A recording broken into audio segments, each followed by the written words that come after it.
Welcome to the Simply Wild podcast. I'm your host, Sadie Jane, and I have the beloved honor to introduce you to and to get to discuss today with my beloved brother and friend, Isen. Welcome to the Simply Wild podcast. My dear sister, thank you. Oh my gosh, what a gift. So you were just here with us for Medicina just a few months ago, and then you had the honor of, or I had the honor of hosting you again because you got to come up here for a little men's retreat and experience. And we found time again to just sit. We didn't have time last time you were here. I got to interview your beloved partner and wife, Shanti, my dear friend and sister. We love you, Shanti. And that's actually how I really got to know you, is through Shanti. But before we go into that or our connection or how I feel, I want, the people that don't know you that are coming onto Simply Wild and listening, who are you and how did you get here? And let's just dive into that. Yeah. What an interesting question, eh? Who are you? Yeah. And then we start reaching for all these labels and identifications. And so I'll try my best to put these stickers on in this moment. But my name is Isaan Abbas. I'm a teacher and student of the Great Mystery. My wife and I have created the Great Mystery School. I work with men through the fellowship, which is an online container. I host men's retreats called King's Council. I'm a teacher of the Great Mystery. I've come here to be a speaker of truth, a sharer of truth, a student of harmony, messenger of love, just to embody what I am, my multidimensional essence in this game, and to be your friend on this path of remembrance and to connect to all that I am. Beautiful. Yeah. What is the Great Mystery, Isen, that you speak of? Shoo. The Great Mystery. In short, it's all that is. It encompasses the creator of all of creation. It is what we cannot hold with our minds. Yeah. It's the touchable, the untouchable, the physical, the non-physical, the seen, the unseen. It is what connects everything. It is our essence. It is the great mystery, something that we will never be able to hold. Yeah. But yet we are of it. Learning more and more about it every day. Yeah. Especially if you're curious about that. Yeah. So that sounds beautiful and profound, but how did you get there? How did you become who you are in front of me right now? Because maybe this is a judgment, but I don't know if you've ever or always been a teacher or student of the Great Mystery. No, God was always present in the house. Okay. So when I say Great Mystery, I mean God. Cool. And so God, it's interesting actually that you bring this up, because God of religion was always present in the house, right? Growing up, being raised as Muslim, my parents were never really strict. There was just certain principles of this is what it means to be Muslim. This is what it means to believe in God. But it was never an oppressive, controlling, you have to believe this way, which I think actually created space for me to experience God in my own way. So God was always present in the home. I had a very early experience at 5 years old, 6 years old, where this was early 90s, no seatbelts being worn. I was sitting in the front passenger seat of the car while my dad was driving. My mom was in the back. We were on the highway. And for whatever reason, I got this inkling, and I turned and I said, "Mom, I want to come sit next to you." And I got up and I sat next to my mom, got back into the back seat, sat next to my mom. And within a split second, my dad got into a car accident. Oh my gosh. I was wearing no seatbelt. I would have been absolutely, I probably wouldn't be here right now. And from that moment, and my mom held me and protected me, and they both kind of got a little messed up, but it was okay.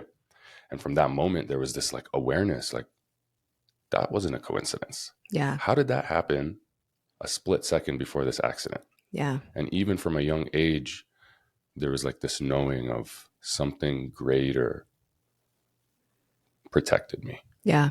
Something greater guided me to this back seat to be next to my mother, to be protected. And so that started to that was an initial seed, very, very early on.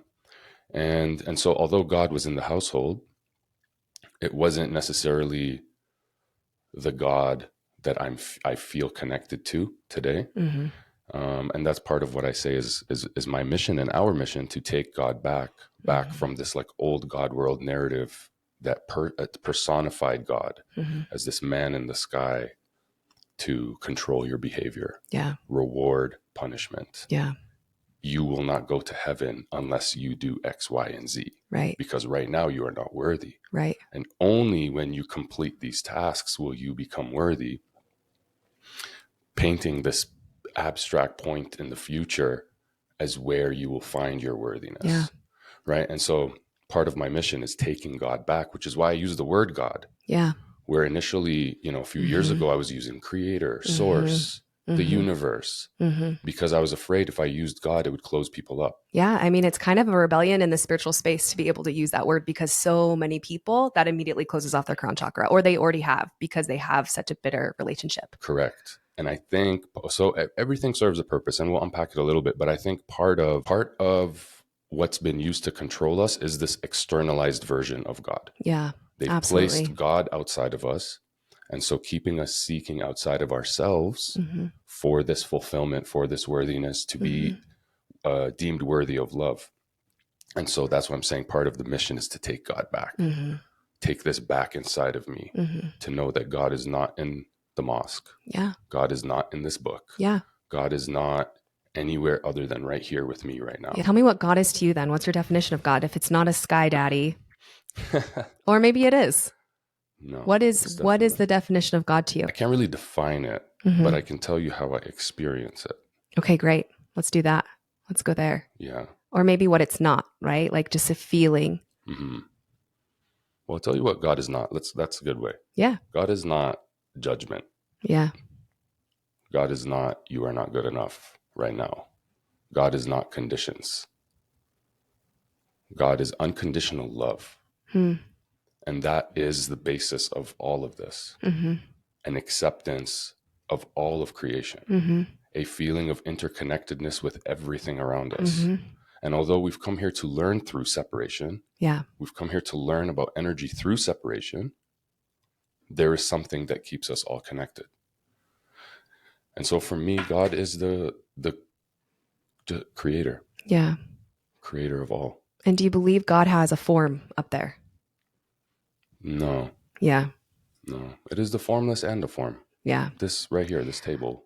And us. And us. We are that's the form. Yeah. Yeah.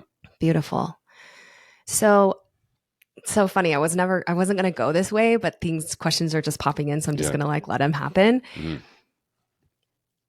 And I don't even know the answer necessarily to this question other than the discipline of such. But what I'm saying is, okay, so it's not judgment. So then what holds us accountable? Right. So we go from reward and punishment, a mechanism of control, to an understanding of universal laws of cause and effect.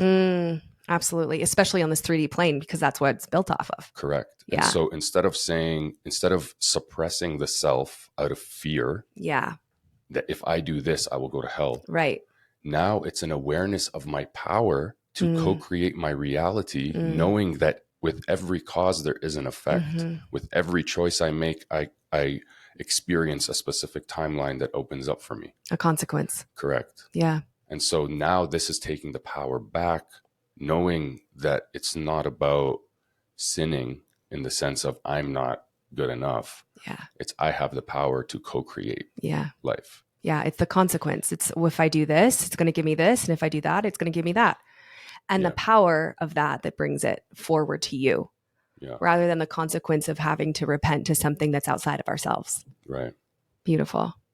So the great mystery, the instrument of God. And I do love that you're using that word and allowing people to be triggered, activated by that, because there is this spiritual woke culture of, always being right or never being wrong, and then I feel like that lacks accountability. So as you navigate that and as you navigate your relationship with God, tell me about a time in your life when you lost God. That's a beautiful question. There was a time in my life where I felt my questioning of God created certain doubts. And this was early university, like 20 years old. University. Okay. So you're a Canadian guy, right? Yeah. Okay. So you college, university. Oh, you So guys call that's, it college here. yeah. So University of Toronto. Interesting how everything is so perfect, right? My grades were not good enough to get me into business. So I ended up going into philosophy, which was like the thing that cracked me open at that age. Yeah. It's perfect. And so philosophy of theology, philosophy of religion, and then like at 20 years old, you're meeting professors who are asking you questions that can't be answered by the mind, and you don't have too much awareness at that age. And so it like kind of started to have me question the God, at least the God that I was aware of up until that point. And so one of the questions that was posed was like, can God create a mountain that he cannot move? Can God destroy himself? Can God sew a note on the tune that you whistle? And so these questions for a 20-year-old at the time were like, discombobulating, trying to capture it and hold it with the mind, and there was no answer. And so then now I started to question. Yeah. And tell me your relationship with God up until that point. It was the conditioned, this is the sin, okay. Yeah. You're going to go to heaven. You're going to go to hell. Don't do this. Don't do that. Why? Because you'll go to hell. Yeah. There was no understanding of mastery. There was no connectivity. God was still in the mosque. Heaven was still the afterlife. Yeah. So did you have resistance when you were asking those questions? You're like, well, no, because this is God to me. Or did you really start to be like, oh, wow, could it be that everything I had learned up until that point, not necessarily isn't a lie, but just something that I don't believe anymore? I remember reading this book at the same time. I read this book by a very famous atheist, Richard Dawkins. And he went about disproving God through the very high probability that God does not exist. And so he went through it in a very scientific way. And once again, 21 years old, 20 years old, super susceptible, but really open as well. Yeah. It started to plant these seeds of doubt. Yeah. Like, oh my God, maybe this is just a made up fairy tale. Maybe we're just holding on to this thing because we need comfort in this moment. Maybe I need to think there's something greater than this because I don't feel fulfilled right now, or I don't have the answers. So it must mean God exists. Yeah. So I was questioning that. And did you feel that? Did you listen? Did you read that book? And you're like, oh, it could be true. He's not there. He's not here. Or the idea of God isn't there. And is that when you started losing the sight of God? I don't know if I lost the sight of God, but I definitely started feeling guilty. Yeah. That I'm questioning. Okay. Yeah. That these seeds of doubt started to sprout a little bit. And I'm like, oh my God. Yeah. This is wrong. Okay. So then did you go back or did you continue to go forward? And did you notice that, I feel like at least in my upbringing or in the religious upbringing in general, the second you start questioning or told that it's going to reap a consequence of, oh, everything's going to dismantle, your life's going to change, or your life's going to go for the worst. And really, I feel like that is just an idea of us questioning and then dismantling everything and allowing things to crumble so that then we can rise to our own beliefs. So was that the beginning of that for you, where you were like, tell me more of the story of, okay, so that's where you started to question, and now you're here, Isen, who believes in God. What happened? What continued to happen? Tell me more of the story. In all honesty, I don't really know. You just started living. I just started living. There wasn't a complete disbelief in God. Okay. I think that was just a period of exploration, philosophical exploration at the time. But I was still identifying as Muslim. Some would look at me as a practicing Muslim as well. Okay. And so the God of the religion was still present. And I don't think that it's so fascinating to even like explore this. I know. I don't think that my experience of what God is now didn't come in until I awakened to myself. Mm-hmm. So I was still asleep and unconscious Mm-hmm. to what was governing my reality. Mm-hmm. And it wasn't until I realized how I was playing this game in a state of sleep Mm-hmm. that now all of a sudden God came in Yeah. fully. Okay. So when was that? So the catalyst for my awakening was my divorce. Hmm. At 29, 30 years old, I was with the same girl at the time since 15. Oh, wow. We got married at 25. She decided to end the marriage at 29, 30 years old. And my entire identity was attached to this marriage. Right. This was all I knew. Mm-hmm. Still deeply in my grief and in my pain and in just projections and addictions. And it was a mess. But on the surface, I was living this life, corporate life, making six figures since 24 years old, 2 cars, bought a house. Like I was living the American dream. Mm-hmm. On the surface, everything was perfect. But inside, I was like rotting and miserable. It's like what happens when you have everything and then it's still not enough. And the happiness doesn't come from everything that you thought that you wanted. Yeah, I had everything. Holding the barbecues at my house, all the people coming over, going on vacations, had the money, this and that. But I was like addicted, miserable, angry, sad, heavily in victimization, just blaming the world for everything. Yeah. She left in a very quote unquote traumatic way that absolutely shattered my entire identity. And I was broken. Wow. I was broken. Yeah. She left with a note on the coffee table. Oh my gosh. Like, bye. Did you have any idea that she was going to do that? Well, it was definitely eroding. And I started dabbling into some substances towards the end. That's when hard drugs came into the picture. Okay. And that's the addiction you're talking about? No, addiction I'm talking about is porn addiction. Okay. Yeah. So porn addiction heavily for like 10 plus years. Oh, wow. Yeah. Since the creation of the internet. Yeah. And I'm sure most men listening to this can resonate with that since the creation of the internet. And women too. And women too. Yeah. Yeah. And that just became a monster in and of itself. Yeah. And then towards, I think, probably the last year of our marriage, enter in cocaine, going out more. And that started to like speed things up. Yeah. And so at the end, we got into this one conflict, and she left. Wow. Yeah. We tried to rekindle in a month's time. We maybe saw each other twice in that time, but then she decided to close the door a month after. So tell me where God was during all of that, during addiction, during, you started with cocaine use.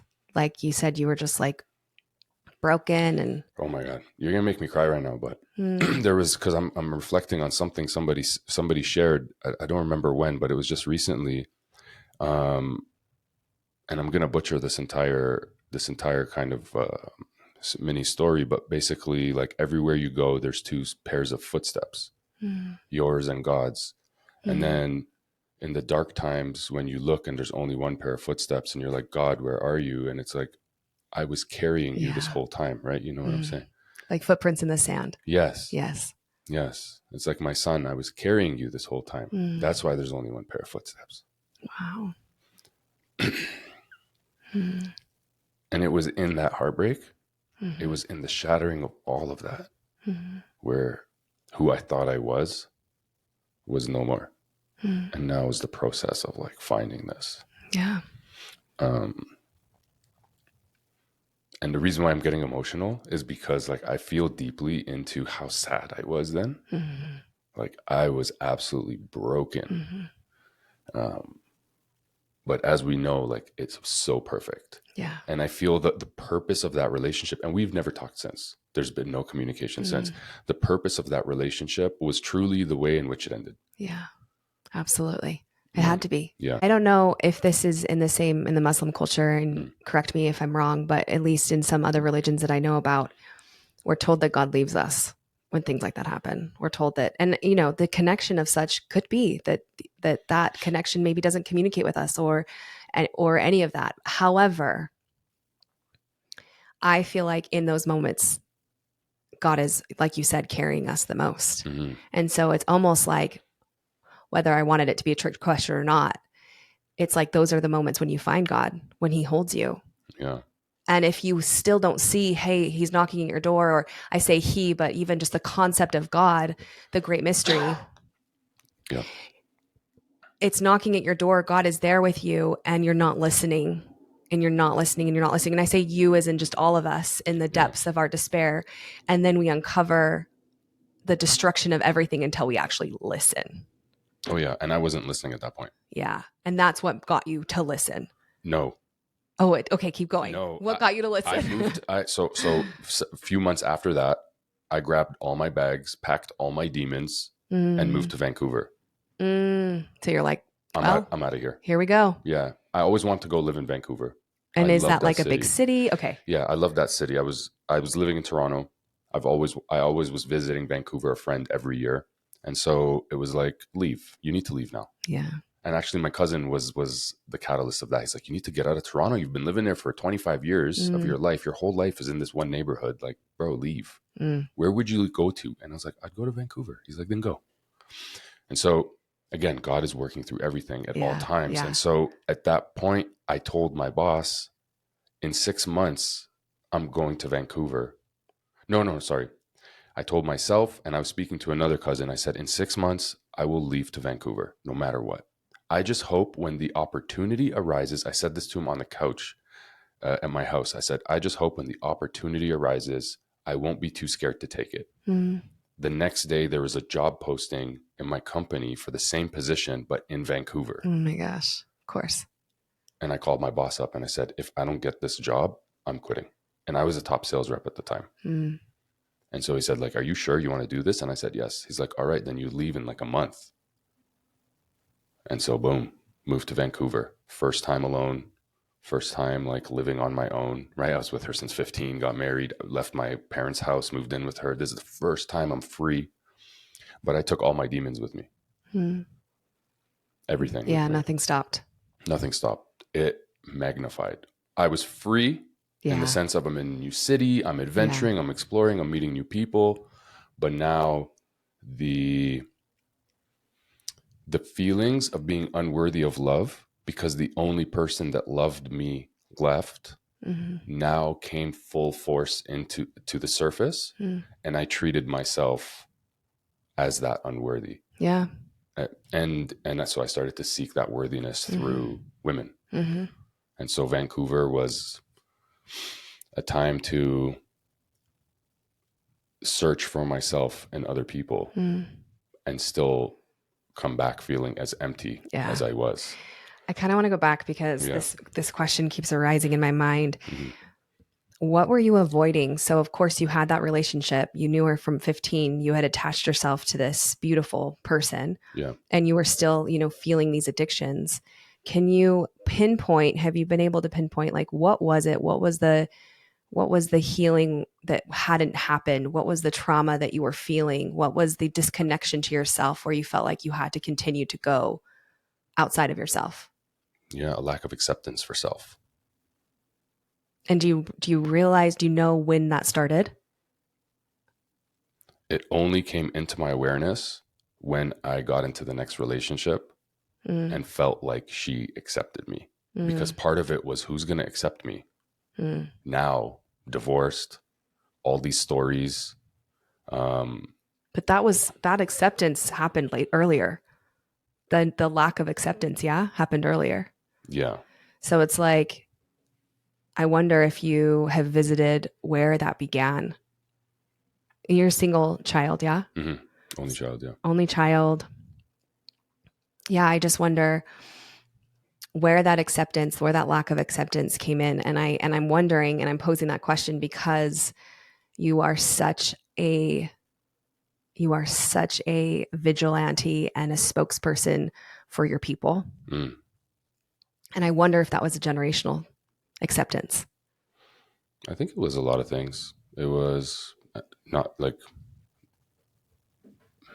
maybe not feeling accepted through the household, right? You have to act in a certain way to be deemed worthy, to get attention from pops, to get attention from mom. And I love my parents. We have a great relationship. Totally. It's just the It's just system different as that a child. it's just the system they were existing in that they were getting me ready for. Yes.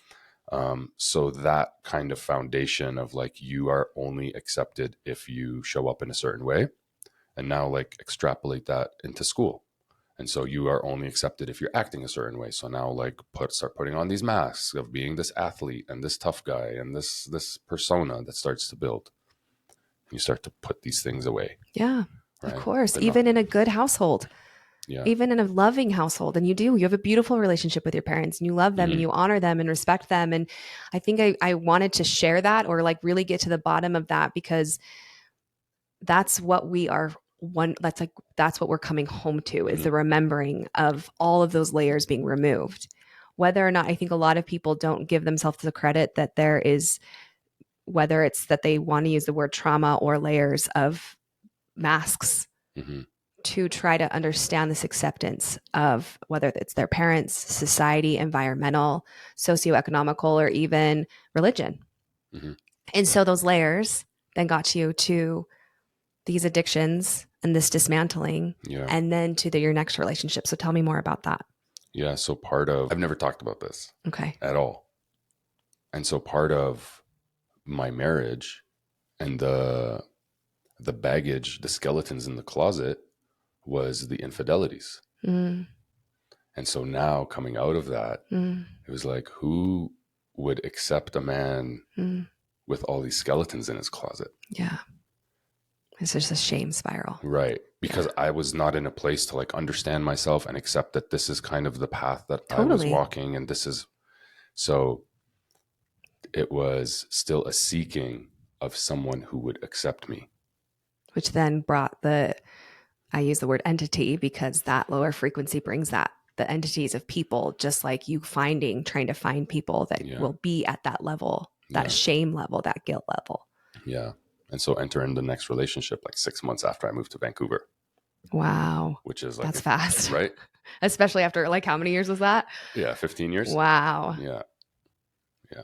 Moved in pretty quickly, still like super codependent, still playing out my addictions, still playing out my sexual explorations, but now with her. And I found somebody who could give me what I wasn't able to give myself, which was acceptance for my past, acceptance for my present, acceptance for what I was into, acceptance for where I was. Yeah. Yeah. And it was the acceptance. I mean, I think there's two different sides. There's like the acceptance. Okay, I see you. I honor that. Okay, we're going to be accountable for that. Now let's move forward. But this was like the acceptance of that. And let's just keep going at it. Let's just keep going this fuckery, right? And is that what happened? It was kind of like, it was a situation where I was still heavily in the partying. Okay. And in the substances. And I was able to have my cake and eat it too. Yeah.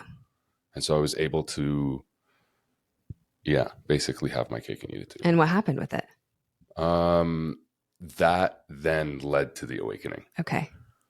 Yeah.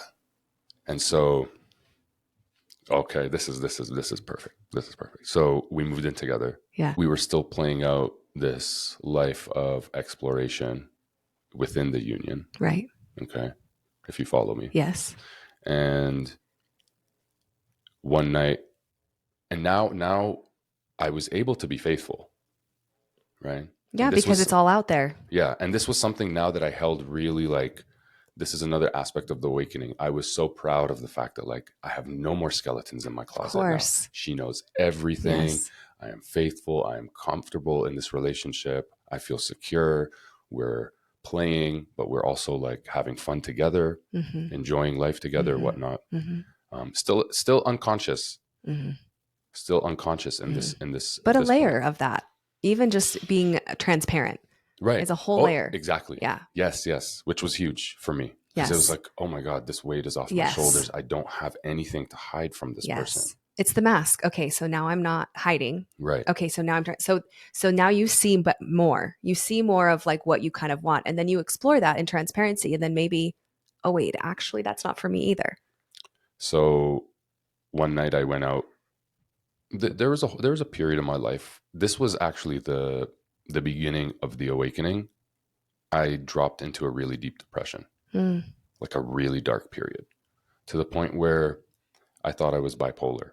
So now Mm. I'm still carrying all of this with me from the divorce, Mm-hmm. from the addictions. I'm still like in This that lack of place. acceptance as well. Just lack of everything. Mm-hmm. Lack of Mm-hmm. self-love, lack of Mm-hmm. acceptance, lack of direction, lack of purpose, lack of understanding. And I fell into a really dark place. And I actually thought I was bipolar. Mm. I went and started getting medicated. I went and told my family I'm bipolar. Wow. I told my friends I'm Did you like bipolar. self-diagnose or go to a doctor, or were I, you just? I started to, yeah, I kind of self-diagnosed and then went to a psychologist or something Were that you doing a prescribed lot it. of heavy drugs at the time? Yes. Okay. Right. So that's So these why, ups and downs. yeah, that's not bipolar. That's drug use. But that's okay. We know now. Yeah. Right. And so So what did you get on? I'm curious. What medicine? I don't recall. It wasn't Okay. lithium, but it was something Like an else. SSRI of some kind? I think so. Maybe. Okay. Yeah. And yeah, I was actually having serious like suicidal ideations at the Mm. time too. Like it was dark, and Mm. she was not in a space of like understanding or being able to hold that. And like it was a bad place for me. Mm. I took a long leave of absence from the same company I was with since 23 years old, and yeah, it didn't get any better. How long was this? This was a span of maybe like 3 or 4 months. Okay. Yeah, So you took the leave of absence, you're feeling this, you're getting medicine, but then you're also still partying, yes? Or no? I believe so. Okay. Yeah, I believe so. And then I ended up getting another job. Oh, Another interesting. company called me and said, "Hey, do you want to come and be the director of sales for our small business?" Mm. And it was like my saving grace. It Yeah. was everything I was looking for: more money, better position, small company in the cannabis industry, and all this stuff. And it fulfilled everything on the checklist. Once again, Wow. I Just got God, given like just everything. dropping you. It was like, here, you think this will make you happy? Let's give it to you. Yeah. A month after was the awakening. Mm. I went out with a friend, drinking, partying since noon, complete, just poisoning of the self. Wow. Um, Man, we're going to go deep here. It's like 2 a.m. now at this point, and we've been drinking and doing coke and just going crazy from place to place to place. Meet up with a couple women, Mm. end up going back to that person's house, and end up cheating on my girlfriend. Mm. And now I've done something that I was like, oh my God, Yeah. I'm back here again. Right. How did I do this to myself? Yeah. The worst part is I left my phone at her house. Oh no. Yeah. So there's no hiding it. There's no hiding it. I left Yeah. my phone at her house. Yeah. I go back home. My girlfriend at the time was not staying. She was at her sister's. Mm. I send her an email. Anyways, I'm going to fast forward. She found out and it was super messy. She ended up finding out I lied to her. Okay. Okay. I lied to her. And through the loss of the phone, again, here comes God Yeah. weaving the Mm-hmm. perfection Mm-hmm. to absolutely destroy you in order for you to realize who you are, right? And actualize this greatness and step towards yourself. And so losing the phone was the saving grace, because if I didn't lose my phone, she would have never found out. Yeah. And so the way she found out was really messy. Mm. And the beautiful thing here is the magic weaving. It happened on the day of my wedding anniversary. Wow. To your first wife. Yes. Wow. And so September 22nd remains such a powerful day. And that was the day I woke up. Mm. Or that was the day the awakening began. Mm-hmm. Or you're like, enough. Where I was like, how am I responsible for this level of misery in my own life? Okay, she left me. At the time, I'm thinking, that's an outside heartbreak. Yeah. How am I doing this to myself right now? Yeah. How? And again, here comes the depressive period back. Mm. So she's gone. So she's gone. And I couldn't even look at myself in the mirror. I hated myself so much that I would walk by mirrors and look away. I could not stand the sight of myself. How can this man be responsible for all of this pain? Yeah. Like, I hate you, bro. Yeah. Like, get out of here. Yeah. I hate you. So how'd you get out of it? Twofold. Trying to win her back. Help direct focus. And so now cocaine was gone. Okay. In order to get her back, I knew this thing had to go. Still seeking outside of myself, but it was perfect. It had to play its role, and the trying to get her back narrowed a focus. Yeah. But what started to happen, one of the earliest downloads I received, and I don't know if y'all can see this on the camera. Yep, we can see it. So in Arabic, hub, this means love. A month after that all happened, I went to Beirut with my family. And I had this like message to ask my mom to write in her handwriting love in Arabic, and I would get it tattooed on me. And the download was that if I could love myself even a fraction of how my mother felt for me as I came into this world, I would be in perfect condition. Everything would change. And so I asked my mother, who is really against tattoos, can you do this for me? And she fought it and whatever. And eventually she did. And she came with me and she wrote it out, and it's in her handwriting. Wow. Beautiful. So the twofold in the awakening, one was needing to get this relationship back, or it was not going to be good. The other part was this almost militant style of devotion to self. To build self-respect back. And so all of a sudden I started like creating and designing this program for myself. I put like these pillars, mind, body, and soul, and I would fill up these pillars of what I was going to do every day. I did everything, Sadie. Wow. Everything.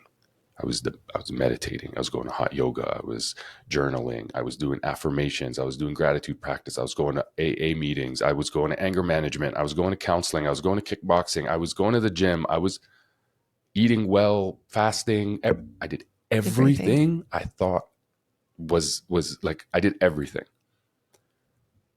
A month into doing everything, I was like, oh, if she doesn't come back, it's okay. Like, I feel good about myself now. Like, I'm building, I respect myself now. She came back. We moved back in together. A year passes. Were you still doing those things when she came back?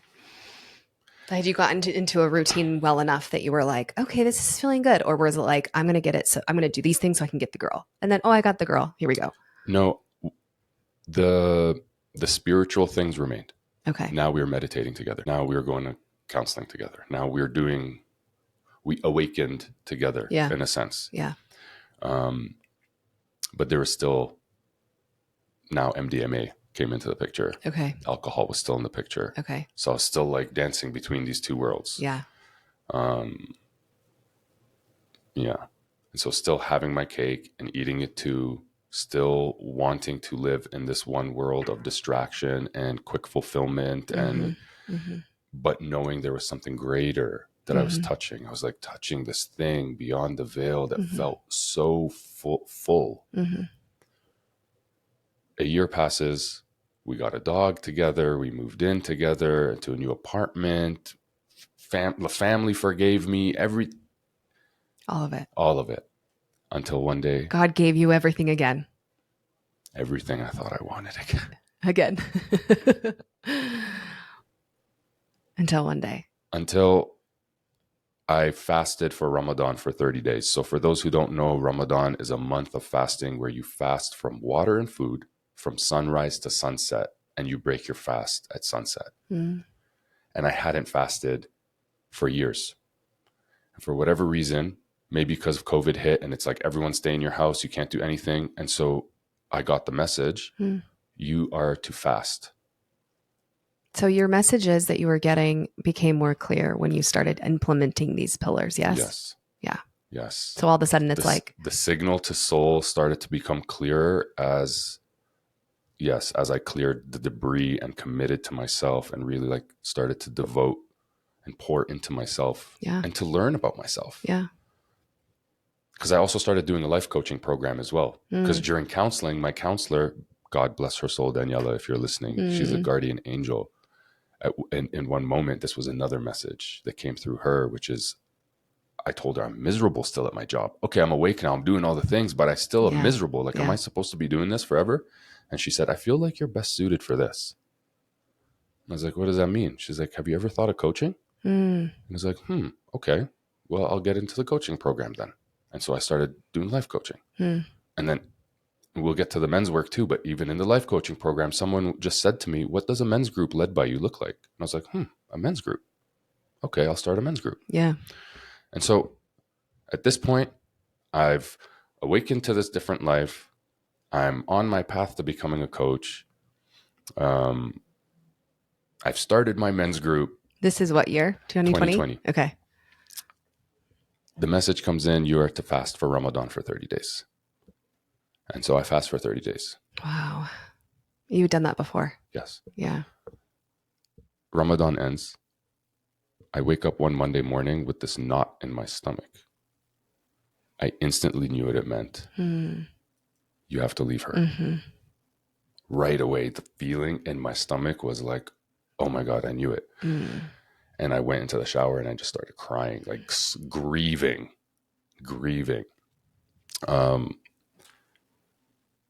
I knew it and I fought it. Gave myself every reason not to, all this stuff and pros and cons list, and just wait 6 more months and see how you feel. And like everything was fine. We had a fine relationship. Sex was good, laughs were good, adventures were good, everything. But there was this thing, there was this knowing inside of me that like, you are still in a prison within yourself. That's like one of the hardest lessons, I think, is when things are good. It was, to listen. To this day, proportionally the hardest thing I've ever done. And so here I am for a couple of days still stewing in this, like, oh my God. And I'll never forget it. There was a picture of me at my grade 8 graduation, 14 years old, on my bookshelf. And I'm sitting there on the couch thinking like, what am I going to do with this? And I look up and I see this boy looking at me. And I realize like, how can I tell this boy I'm too scared to do what is best for you right now? After everything you've done, after everything you've sacrificed. After everything, I'm too scared to walk you through this next step. Plus, she took me back and all these stories, right? You're better. You trust each other. Everything's better. Yeah. And now it's the deepest part of trust, because it's easy when you're literally in hell to be like, I have to change. But when things are good and God's calling you forward to even something greater, but you don't know how could something even be greater when you're at your greatest now? Right. That's when the trust comes in. That's when your God goes into you. Like you really find your God. That's the alchemical leap off the cliff. Yep. That is the leap to see how held you really are. Yeah. And so I leapt. Wow. Where'd you go? I just told her, I feel different. I don't know. And she understood. Yeah. She understood. And we stayed in the same apartment for a few months, but we were done. And then pre-Isen got born. Ayahuasca came into the picture months before. All of a sudden, as I moved into a new apartment, I started holding my men's circles at the apartment, and like, I want to say like my gifts started to come online. So tell me about the bravery. Did you feel like you had to have a lot of bravery to be like, oh yeah, I'm going to do coaching. Oh yeah, I'm going to do men's group. Did that feel scary? Or were you like, no, I know I have a gift. I know I have a message. I know I can hold space for these men. No. Yeah, you were like, this is a leap. This was like, I don't want to do this. Yeah, totally. I don't want to make an Instagram account. Totally. And make videos. I was scared. Yeah. My first video, I was terrified. I was like a deer in headlights. Like, if you want to be coached by me. I was so scared. It was, and then again, one of the messages that came through was like, if you can help one man, then it'll be worth it. So just go. Now, the thing is, I was still deep in my own unworthiness. Mm. And so, although I was trying to find my worthiness through helping other people, I feel deeply that my higher consciousness was using the existing internal mechanisms to get me from A to B. Yeah. And so it was like, okay, in order to get him here, we're going to use his unworthiness. Yeah. Like, hey, bro, you can get some worthiness from helping people. Yeah. And then so I walked in that direction. That's the gift of neutrality. That's the gift of literally being in the essence of living this world. People want to shame so badly the things that got us to where we are. But this unworthiness, this not feeling enoughness, what a gift that instead of feeling shame for it, it literally led you to this idea that now you can create this beautiful life and also help men to do it as well, and women. Yeah. And that's what we have to trust, is the knowing of our soul in getting us down these paths of fulfillment. And sometimes it's going to take our fear to get us there. Sometimes it's going to take our unworthiness. Sometimes it's going to take our curiosity. Sometimes it's going to take another closed door to open this path. And so for me, it was, you can find worthiness down this path. Here, this is meeting you at your new spiritual identity that you're building. And that's not good or bad. That's beautiful. It's just what is. But I was definitely attaching to this the fulfillment this of image of like, this is who I am now. Yeah. I was just going to say too, you didn't know that at that time. Did you know that? Did you really know to the degree? So now we've talked about this offline, how it's tricky when you grow your audience, when you grow who you are, when people get to know you, it's really tricky to be really mindful of why you're doing what you're doing. And so we're held at a higher level of accountability for ourselves. I don't believe that we're held at that level when we're first beginning, because we just don't know any better. And so now it's different. Yeah. And your awareness continues to grow. Of course. And with that comes the responsibility of holding the level of compassion for the past you that got you to this awareness. Absolutely. It doesn't make sense that now you have the awareness and then you look back and you're like, oh my God. And you judge yourself for wanting to be this like hippie dude who walked around Vancouver barefoot. And it's like, you did that? Yes. Oh my gosh. Of course you did. Yeah. Wearing my mala beads, like smoking joints, walking around barefoot. Like, you had to be what you had to be. I had to go through those phases. Yeah. So you're holding men's group in your apartment, no shoes on. Yeah. Smoking your weed. Yeah. Feeling fulfilled. Starting to feel like this is coming together. And as I was saying, like ayahuasca came into the picture earlier that year. The second set of 3 ceremonies I did that year just completely opened me up to what I am. And then it was from there, we were just moving forward. I was receiving messages and signals going in those certain directions. Certain abilities and psychic gifts and mystical abilities started to come online. I was holding space differently with these men. It was happening. Yeah. Amazing. Yeah. Beautiful. And so much so that then you moved to a cabin. Yeah. So that was, again, later that year in ceremony. It was like, you are to leave Vancouver and go live alone in the woods. And you will, that was the initial signal. And then the mind started to conceptualize, I'm going to go grow food and have animals and do this whole thing by myself. But it was like, you are to leave to Vancouver Island and to live alone in the woods. All right. And at that point you were holding men's circles, so it became virtual? Yes. Okay. Yes. And you were on Instagram at the time? Yes. Level Up Coach. Okay. Love it. Level Up Coach. We love Level Up Coach. Yeah. Before Isen. Yeah. And then Isen was birthed when? So moved to the cabin. The name Isen will jump a little all over the place here. So you'll have to keep me, of course, correct me if needed. The name Isen came as a gift when I visited a friend in the mountains in British Columbia. There's an older hippie dude living with him off the land, off grid. And after days of mispronouncing my name, He comes to me and he says, I got it. Eyes in. Mm. And I was like, oh my God. Wow. That's the first time you had heard that? Yes. Whoa. It's like, that's it. That's it. What year was that? I want to say the same year. Okay. Right when you moved to the cabin. No. This was before. Oh. This was before the cabin. Okay. Yeah. Wow. Yeah. So this was like gifted to me. Like, yep. This is what your name is. Yep. And for those listening, my name is Ihsan in Arabic. Mm. But when I was born, the day I was born, the nurse looked at my name and said, Isen. Interesting. And my parents were like, okay, that's what we'll call him for people who can't speak Arabic. Wow. So if she could have said Ihsan, Ihsan, she could have said anything and they would have went with it. But as chance will have it, yep. She said Isen. She said Isen. And so I was always Isen to all my friends. And then this hippie in the mountains says eyes in. And that was it. That unlocked like an activation in my whole being. Yeah. That this is what it is. Yeah. I want to talk about when you didn't use your name. Can we do that? Yes. Okay.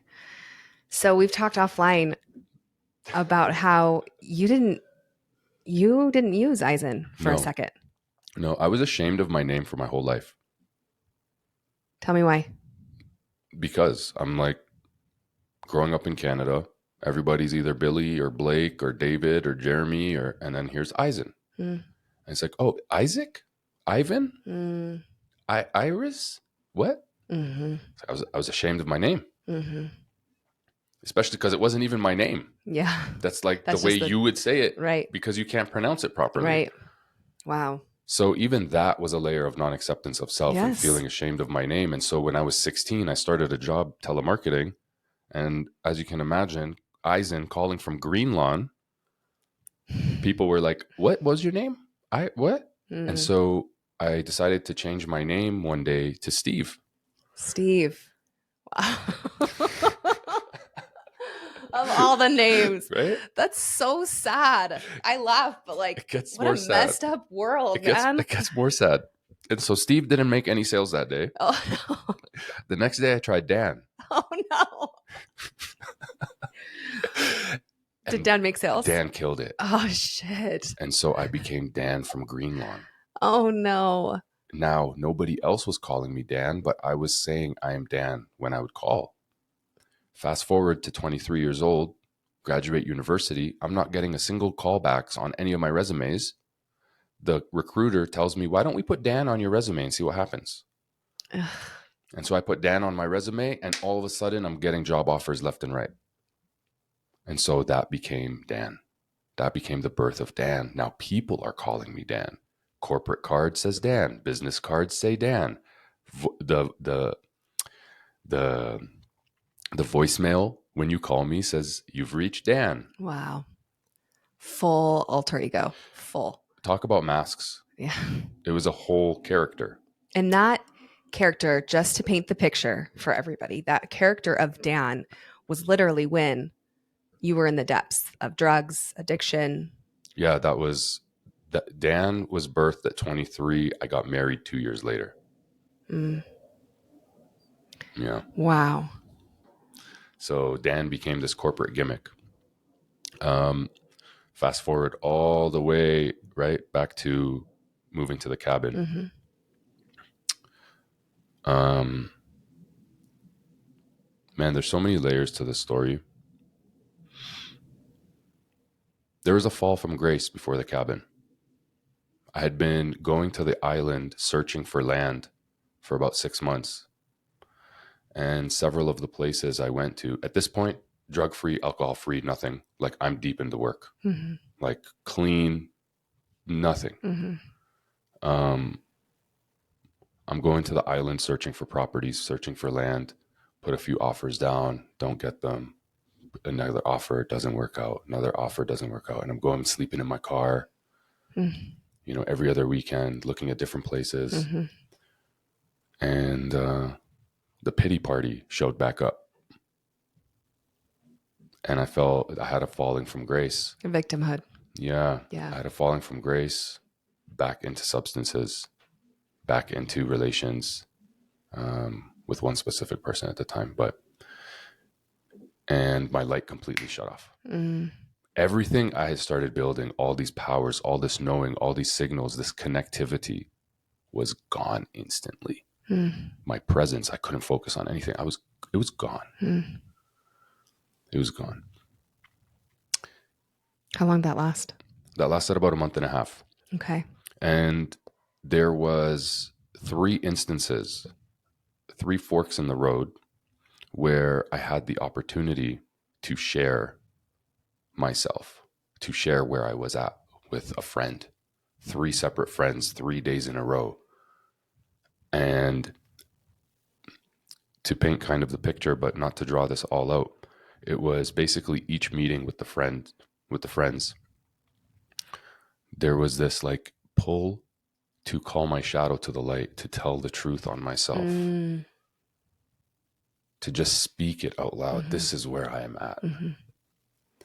So the first friend, I share it with him. Beautiful.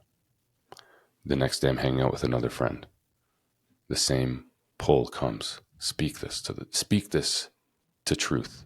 Tell the truth on yourself. And it was like, I'm doing these things again. I've fallen from grace.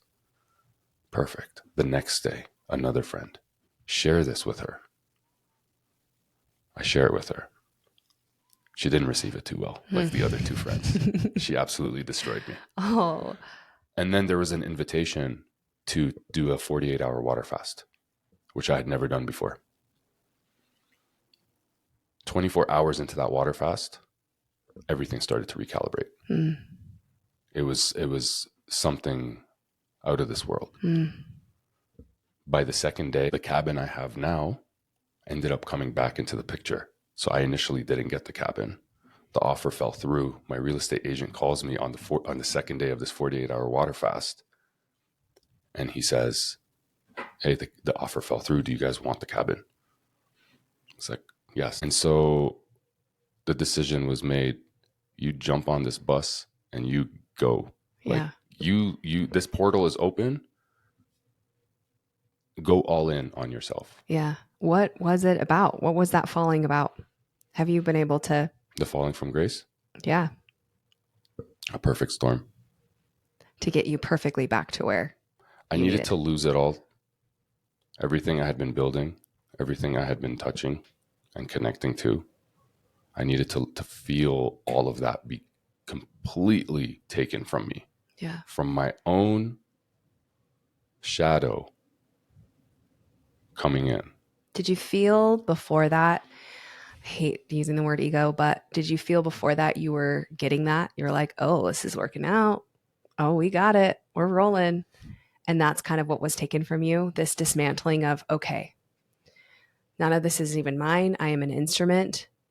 I understand that now. Yeah, it wasn't that it was mine. It was that it felt to me as though the light within that I had cultivated was just like extinguished.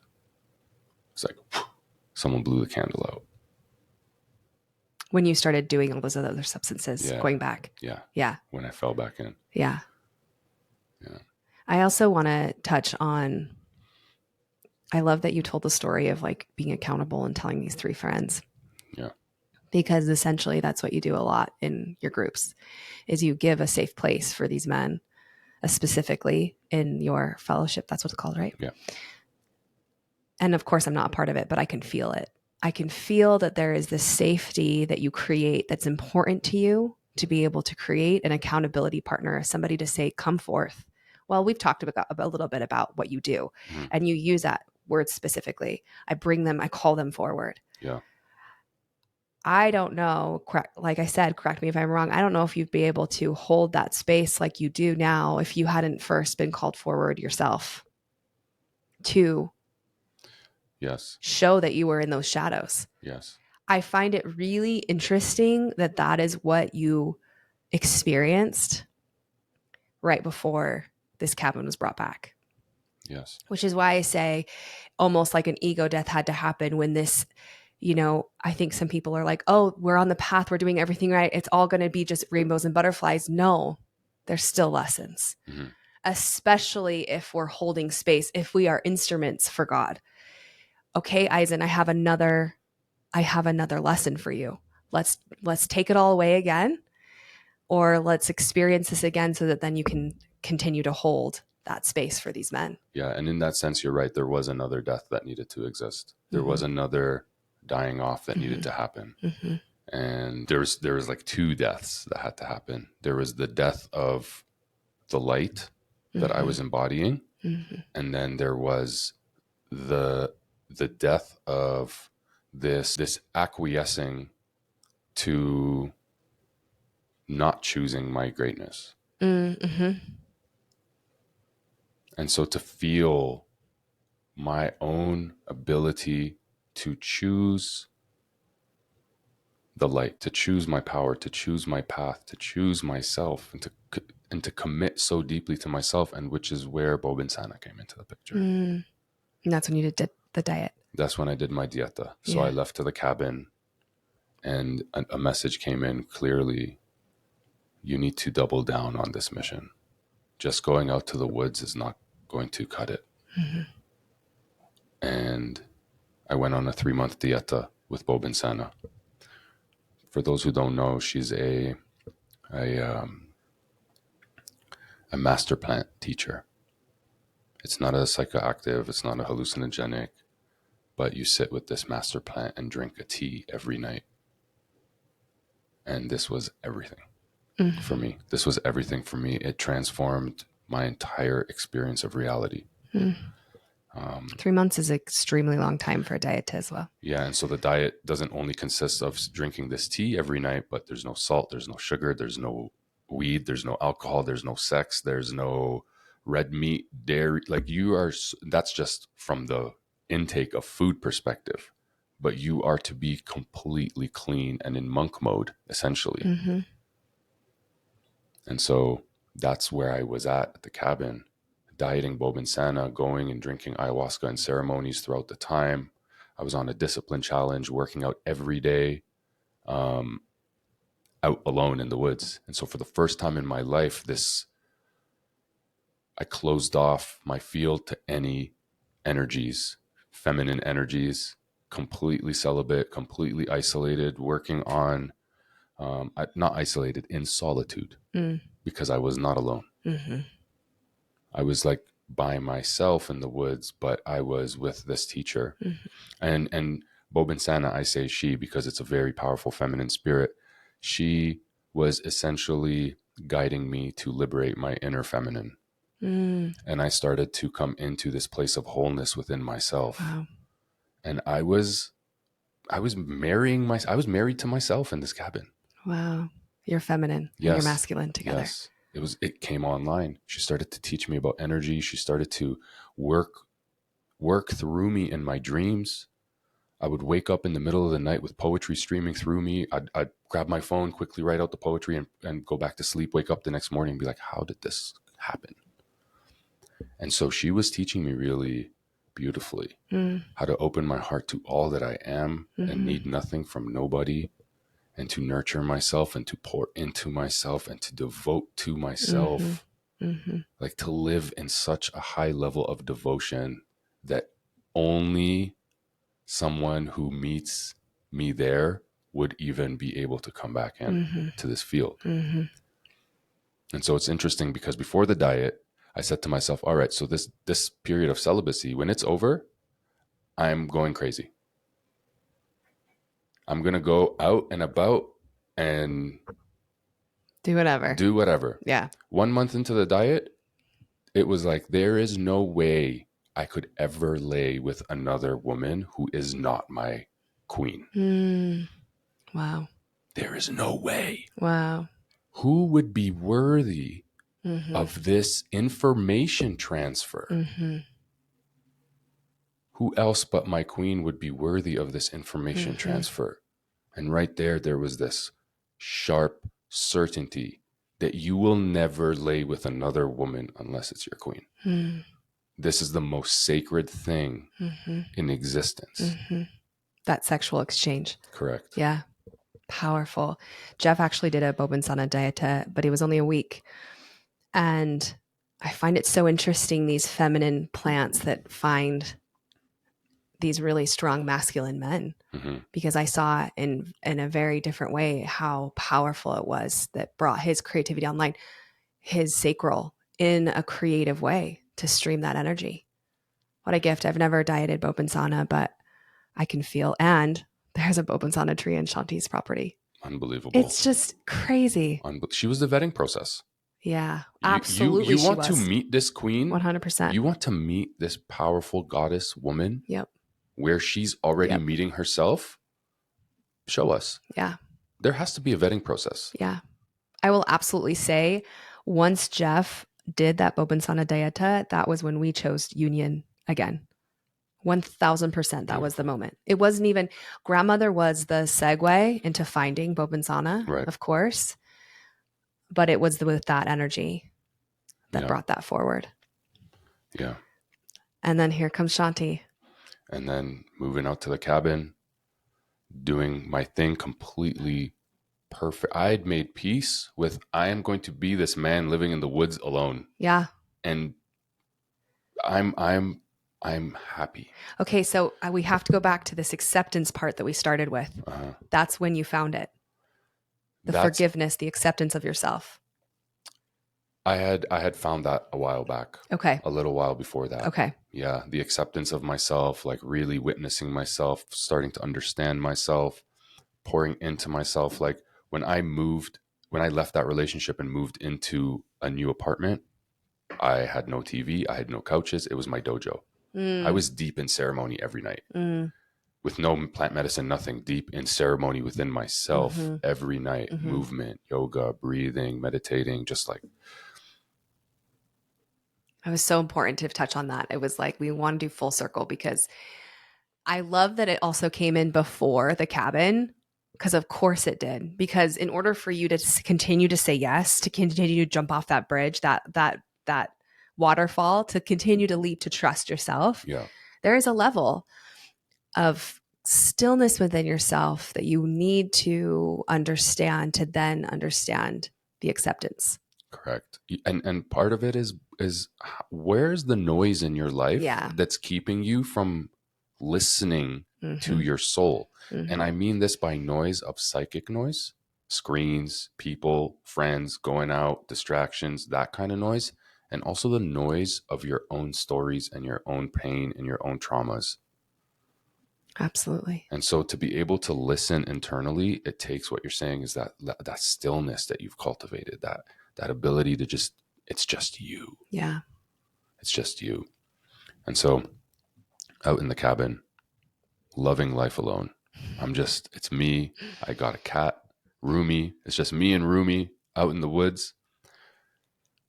I wake up one day and I see a DM from Sister Shanti. Had you followed her before? Yeah. Okay. Yeah. So you I knew think of I had her. unfollowed her, but I knew her. Okay. And I was extremely magnetized to her. I see a DM from Sister Shanti. I love your video, something like that. And I was like, it's got to be a fake account. This can't be real. I look and it's her. And she had shared the video that I made the day after I got to the cabin. Wow. Calling in the men. I was calling them forward. And I didn't respond to her right away. Because instantly I'm like wanting to fanboy and, oh my God, thank you, sister, and all this stuff. And I'm like, bro, just relax. Yeah. We're cool. Bro, just take a deep breath. And then I responded to her, thank you, I appreciate your support. You know, I really did honor the work and acknowledge the work that she's been doing and the voice that she has in this world. And she started to follow me. And I started to notice her in my stories.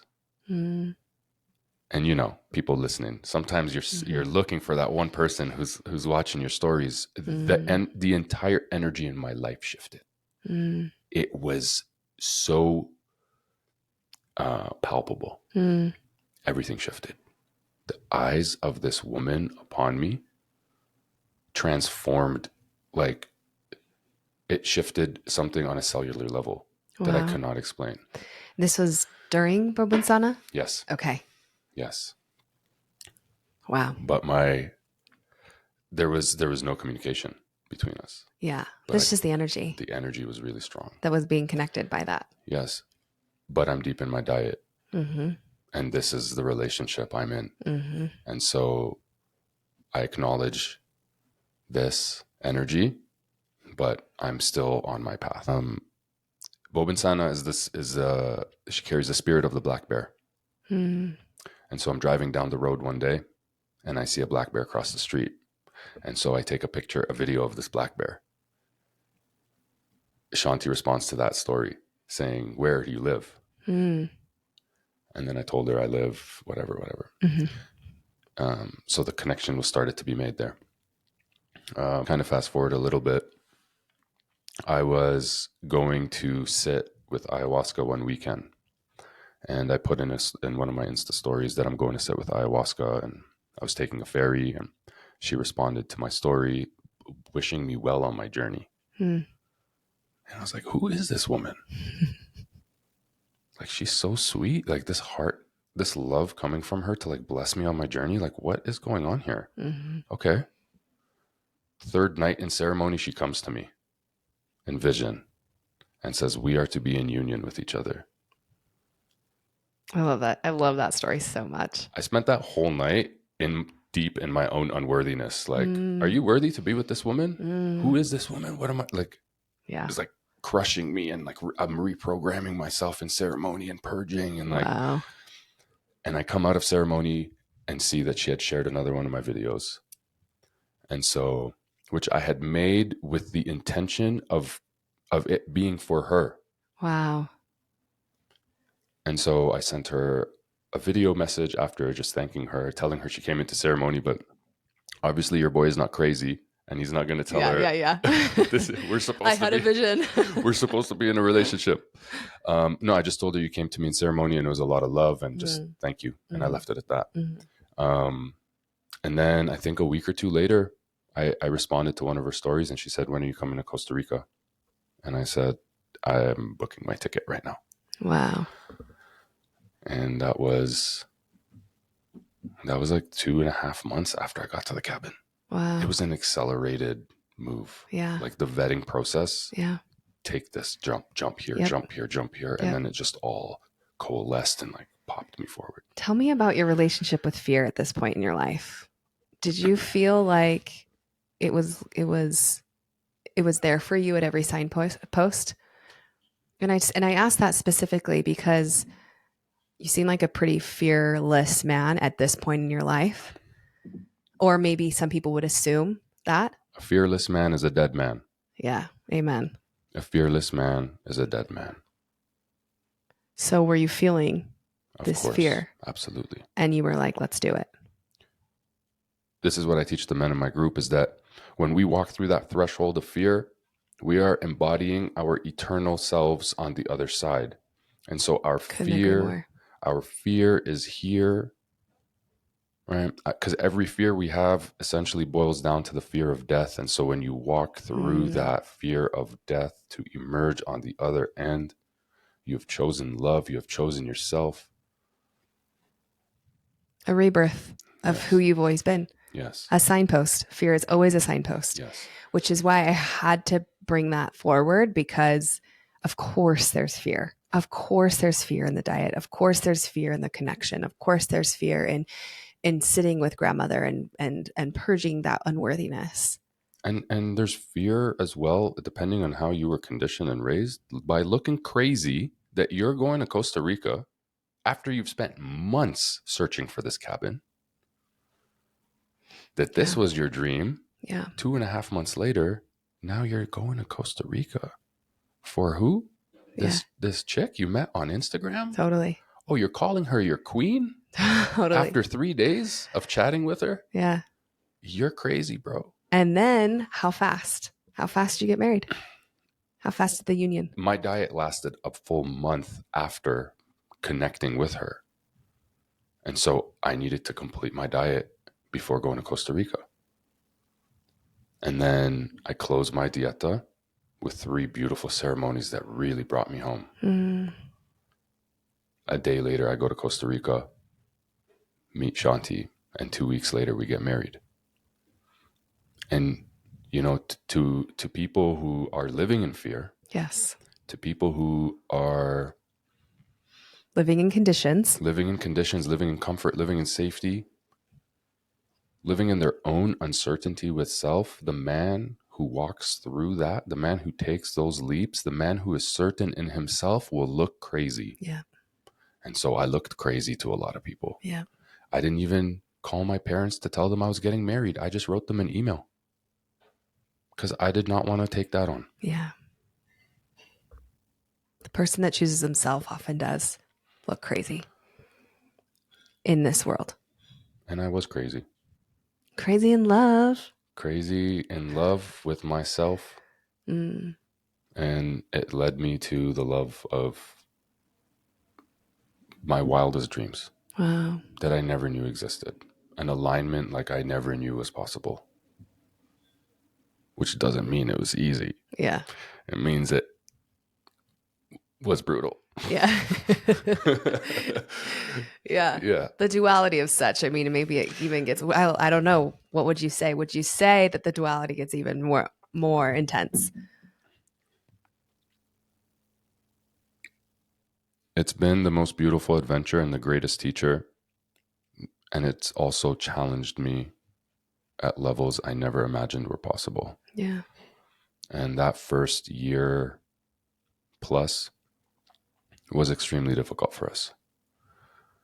It wasn't rainbows and sunshine, and it was ego death after ego death. It was challenge after challenge. It was, I want to put my face through this wall. Mm-hmm. It was, I want to leave. Mm-hmm. It was, my bags are packed. I'm ready to go. Mm-hmm. A couple times. Mm-hmm. It was, what did I do? Mm-hmm. How do I, what did I do? Why am I here? What? Mm-hmm. And just like, and every time I wanted to run, or every time I wanted to hide, or every time I wanted to blame, or every time my distortions took over, I would check in. Does my soul want to be here? And it was a resounding yes. Mm-hmm. And it was like, shit, I'm not seeing straight. Mm-hmm. Go back. Go back in. Mm-hmm. Eyes in. Mm-hmm. You called yourself eyes in for a reason. Mm-hmm. And as long as you're looking at this woman for the reason you are unhappy in this moment, then you are displacing and outsourcing your peace onto her. You are seeking to extract from this woman. Yeah. Eyes in. Yeah. And it was the most beautiful and intense schooling and reclamation for that first year. Because I also lost my job. Dan died. Dan died. Dan died Dan as soon could as not live. Dan died as soon as I got to Costa Rica. Wow. As well. So who I thought I was, the value I held In the monetary world. in the getting a paycheck every other week, Yeah. was gone. He had to die too, man. We joke, Dan died of COVID. He really did. He really did. He really did. Wow. And so that was also a death that happened as well. So here I come into Costa Rica, meeting my queen, two very intense energies coming together, powerful. trying to find their way in harmony. We'd have moments of harmony, and then it would just be back into the chaos. Moments of harmony, back into the chaos. It took a while for the energies to settle within ourselves and each other. And then also whatever worthiness I was still, the false sense of worthiness I was still getting from Dan was now gone. And here I am with nothing in my hands. And so Isen was born at that time. Yeah. And here you are. And here I am.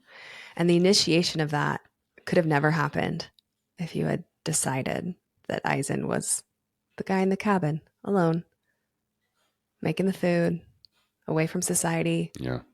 Screw everything and all of those quote unquote matrices out there. Right. Yeah.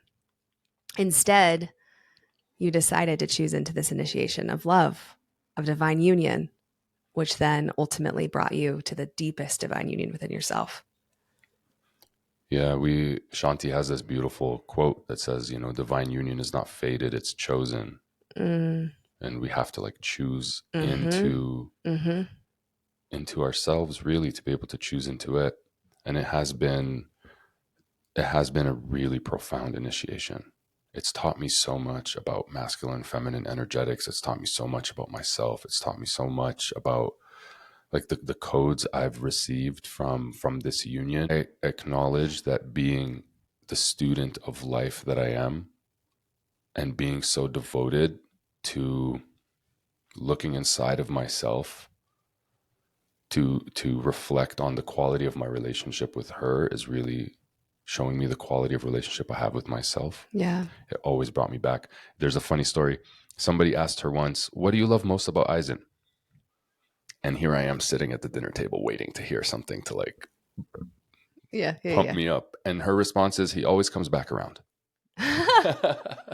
I mean, that's a great thing to love. And I was like, "What does that even mean?" Yeah. Yeah. And for days, I'm like joking with her. I'm like, "I always come back around, eh?" Like, what the hell does that even mean? You couldn't have said something else. Yeah. And then it hit me what she actually meant. Yeah. He always finds his way back to center. He Mm-hmm. always finds his way back to truth. He always finds his way back to Mm-hmm. God. And he can come and bring this gift into union. I think that that's a huge takeaway for everybody. If there's one thing to take away from having you here, it's that maybe it's not the idea. I know it's not the idea of coming to this, you know, happiness, this place of understanding everything. That's why you call it the great mystery. Yes. It's the constant humility to know that you might be challenged again and again. And if you're in a divine union, you will. You will. That's why we see people divorcing more and more, because that there's a facade there. Very clearly, I've been married for 15 years. What a gift. What a gift to be taken to those places again and again and again. Because if you didn't, you would stay the same. A conscious partnership is going to reflect back to you all what is unconscious within you, Yes. all the unconscious ways that your experience of reality is being crafted. And so, if you truly want to be in an unconscious partnership, you have to embrace your own unconsciousness. And that's going to be extremely challenging Yep. at times and painful. Yep. And also, to recode love, the way we have defined love Yes. within our own experience, at least for me, I'll speak for myself, has been one of codependency, Mm. has been one of resentment, Mm. has been savior programming, Mm. trying to save and fix and extract my sense of worthiness from Mm-hmm. another. Mm-hmm. Mm-hmm. And so if this relationship is going to be what it is destined to be, then I was called forward to recode love. Yeah. And it's not just one flick of the switch. Yeah. It's And it's thread. also not all rainbows and butterflies. Absolutely not. Yeah. Because in order to recode love, There has to be that tension. correct, it has to come into your awareness. And at times it's going to come into your awareness through conflict. Mm-hmm. It's what you do with the conflict. Yes. Coming back around. Yeah. Which is what I love about what you do for the men that you serve, for the containers that you hold. And, this isn't just for your containers. This is what you do online. It's very powerful. It's very powerful, the illuminations you bring to the shadows in the world that people aren't willing to illuminate. It's brave. Do you feel it's brave? Or does it just feel like it's meant to be? Does it just feel like it's your path? Interesting reflection, because I've received it a few times from people that they perceive it as brave. Feels brave to me. Why? I think a lot of people, especially in the spiritual community, I mean, it's a terrifying place out there. It's a terrifying place to be ridiculed. I mean, to some people, it's very terrifying to be ridiculed. It's very terrifying. Because if you're calling someone else, who are you? Who are you to call someone else out? Mm-hmm. Who are you to call out truth? Why is it your truth? Mm-hmm. Versus so that your truth's better than someone else's? Those are the shadows that are being seen when there's someone out there brave enough to say, actually, this is what I stand for. Yeah. That is bravery, especially in a world so loud to say, I believe this and that's right. And then I believe that and that's right. Right? Yeah. I mean, what other choice do we have? I know. I know. What other choice do we have? Especially after the journey that you've been on, where you felt the opposite. The more you've stepped into your truth, the more any of us have stepped into our truth, the more that we are held, I believe, genuinely, that we are held to a higher. With that privilege comes obligation to help that light shine forth. But you do it in a way, and just receive this compliment. Okay. That is brave. Mm-hmm. There's not many people that do it in the way that is brave. And because I know you on a personal level, and in a way that's humble enough to say, oh, I'm going to come back around. Yeah. How cool that there's a place for us to live where there's truth that we know, and there's also mystery. I don't actually believe that's very I think it can be easy to hold once you have more knowledge and more education with it, or more time with it, but I don't think that it's something that is held very easily at the beginning, which is why it's hard for people to distinguish, or why it's hard for people potentially to be brave. As you said that, what came to me is that I draw my courage from my people. As a Palestinian, Absolutely. their plight gives me strength. I draw my faith from my people. You know, it's like we're all swimming in the same waters. And so we can really tap into another's experience to bring forward what we may need in this moment. Mm. And I even remember that my first ayahuasca ceremony, the third night, I'm like, how am I going to drink a third night? What? There's no way. Yeah. I've been dragged around for 2 nights. I'm good. And then I was touching the map of Palestine on my necklace. I was holding it, and that's when that code came in, which is like, you can draw your courage and your strength in this moment from the plight of these people. What can you pull from that now? Yeah. Yeah. Does it feel like, in a way, does it feel like this isn't brave? Look at what my brothers and sisters are doing in Gaza. This isn't brave. This is the least I can do. Can you imagine? No. Can you imagine that No. speaking out on Instagram is No. considered brave? I know. And it is brave in the sense of proportionality that I've been conditioned. Like, you're right. It's brave partly because the way I was disciplined as a child was, hey, stop doing that. People are watching you. So another person's perception was used to control my behavior. And so what you're seeing as bravery is me facing myself.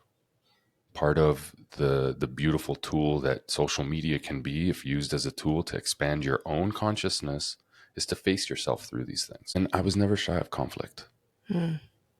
Growing up, I never shied away from conflict. I never shied away from a confrontation. And so I've had to confront the truth over and over again. What a gift to even just witness that courage. And I'm really grateful that even for a moment, Gaza got brought into this conversation, because I have learned so much from you. My ignorance was so strong. I mean, the more uncovering that I do, the more uncovering the world does. It's because of people like you, genuinely, that are like, that's not true. That's not true. That's not what my people are. But there are voices that aren't able to say that aren't able to give us that education, aren't able to share us with that, or to share that with us. And I just thank you for that. I want to ask you maybe just one takeaway from this experience, and maybe tell us a little bit about what you've learned, or maybe if somebody's listening. So I'll just give Of course, there's a war on Gaza right now, and Isen has been courageous and brave and just a truth seeker through it all, sharing shadows that many people didn't know about.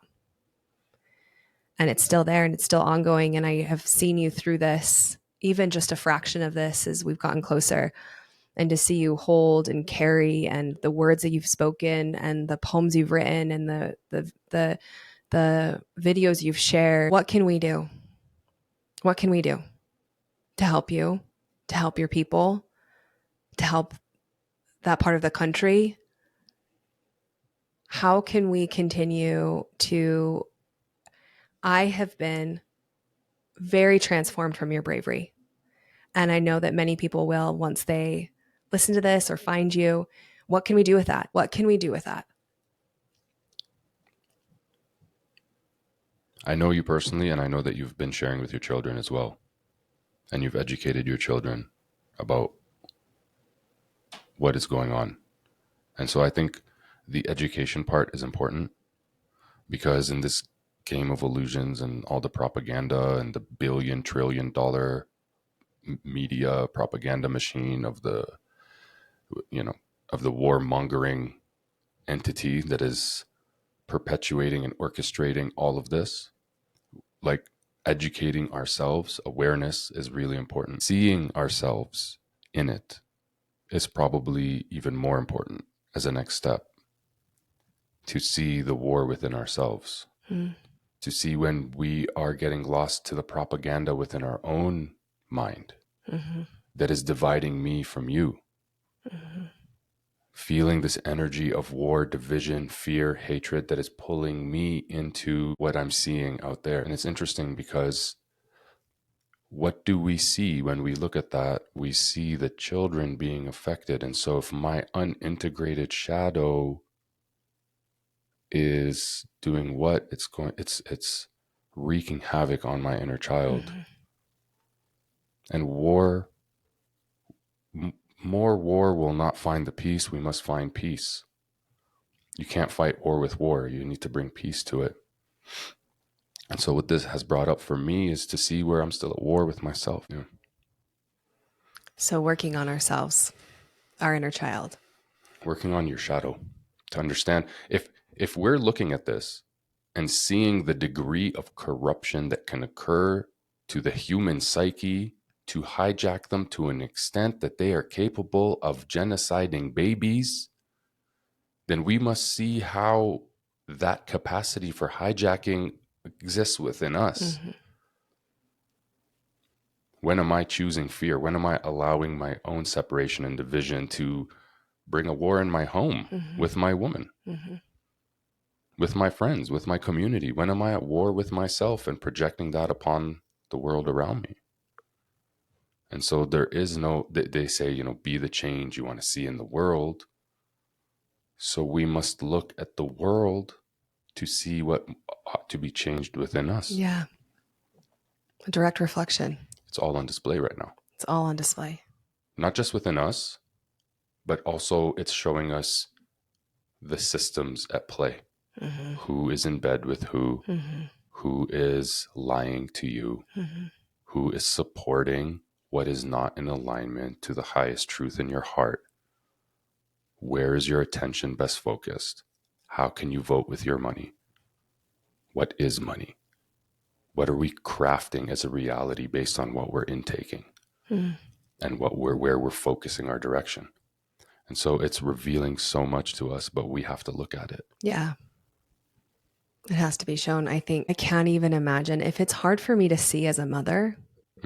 I can't even imagine.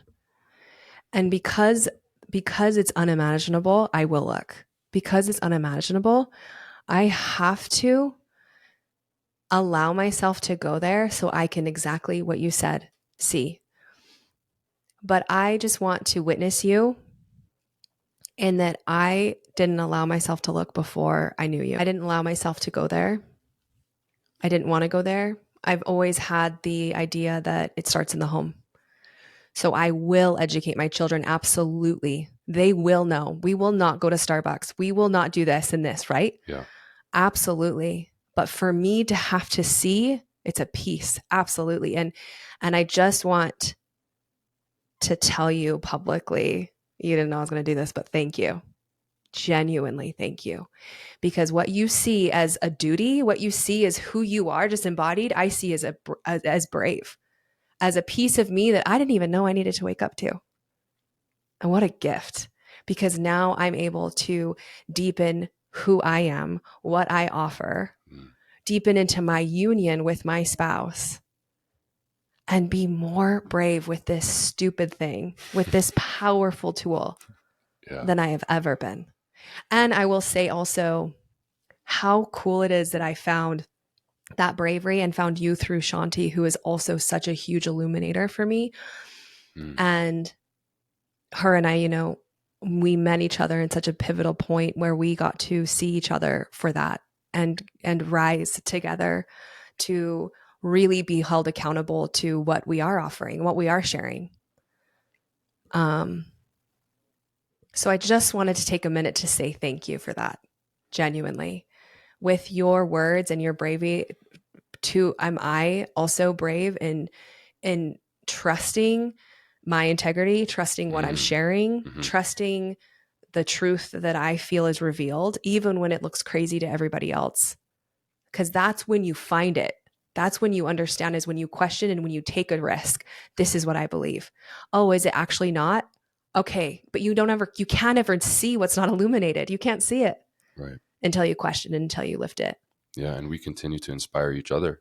Yeah. As well, with everything that you're creating, everything that you've had to step through in order to be sitting here and doing what you do, to hold the spaces that you hold.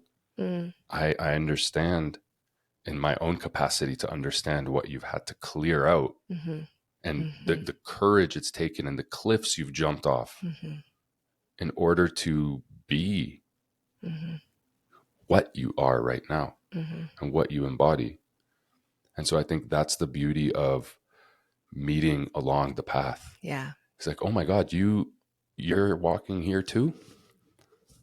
That must mean I understand what it took you to get here. Yeah. Yeah. To be able to meet somebody at the point that we're at, or what I thought, maybe where I was at. What a gift. I feel so, so grateful. And to also, see the mirror in that, and just to honor that, and just the gratitude I have for being seen and witnessed through somebody who has fought so hard to find truth. It's like we were in our own little battlefields for so long, and now we're like coming out. And the only reason why we were able to do that is because we were able to use the screens. Yeah. Or else we would have never connected. These beautiful tools. Incredible. That we love and hate. Love and hate. And the illumination, they're the ultimate tool of shadow because everything's out there. Yeah. So I want to get into, okay, so we're here. Yeah. I want to get into what you do and what you do now. And I want to get into it with a question first. And that question is, where do people start? And how can you help people start? I think that's what you do, why you do what you do, because you want to help people start. So where do they begin? What a question, eh? Where do people start? Start with where you're at. Start right now in this moment. Start by asking, like, what pains me the most? Where do I still not accept myself? Where am I still hiding from truth? Think there's some foundational keys, and one of them is complete radical self-responsibility for your experience of reality. Until you realize that how you experience reality all revolves around you, that literally you are the center of your own universe, then everything else becomes like you just become an innocent bystander to life. So parting ways, not parting ways with victimization, but really starting to take radical self-responsibility for everything, every feeling, every thought, every action, every reaction, every emotion, everything in your life revolves around you. And that is why I love to play with the king archetype, with the men. Because when you step truly into your kingship, The only thing above you is God. Mm. And everything revolves around the king. How women are treated in the kingdom, how finances are used in the kingdom, how do you treat the people in the kingdom? Who is in your council? Drunks and jokers or wise men and wizards? Mm. How do you treat your queen? Are you a vengeful king? Are you quick to war? Everything revolves around the king in the kingdom. And so this archetype, when a man plays with, because how I see archetypes is like dress up for your consciousness to Mm. experience Mm-hmm. itself and Mm-hmm. explore and expand. And so when a man starts to play with this king archetype, he begins to realize the responsibility he has in his life, and he carries with him a different energy. Mm. Yeah. Absolutely. Powerful. Yeah. Radical sovereign accountability is what I like to call it. Right. And so you do that through the fellowship Yeah. and then retreats, one-on-ones with men. And you've also been working on, or you've been holding space for women. Mm-hmm. Tell me about that and what inspired that. So early on, I started to realize that the majority of my followers were women. Mm. And it was like, okay, so that means there's going to be work done with women at some capacity.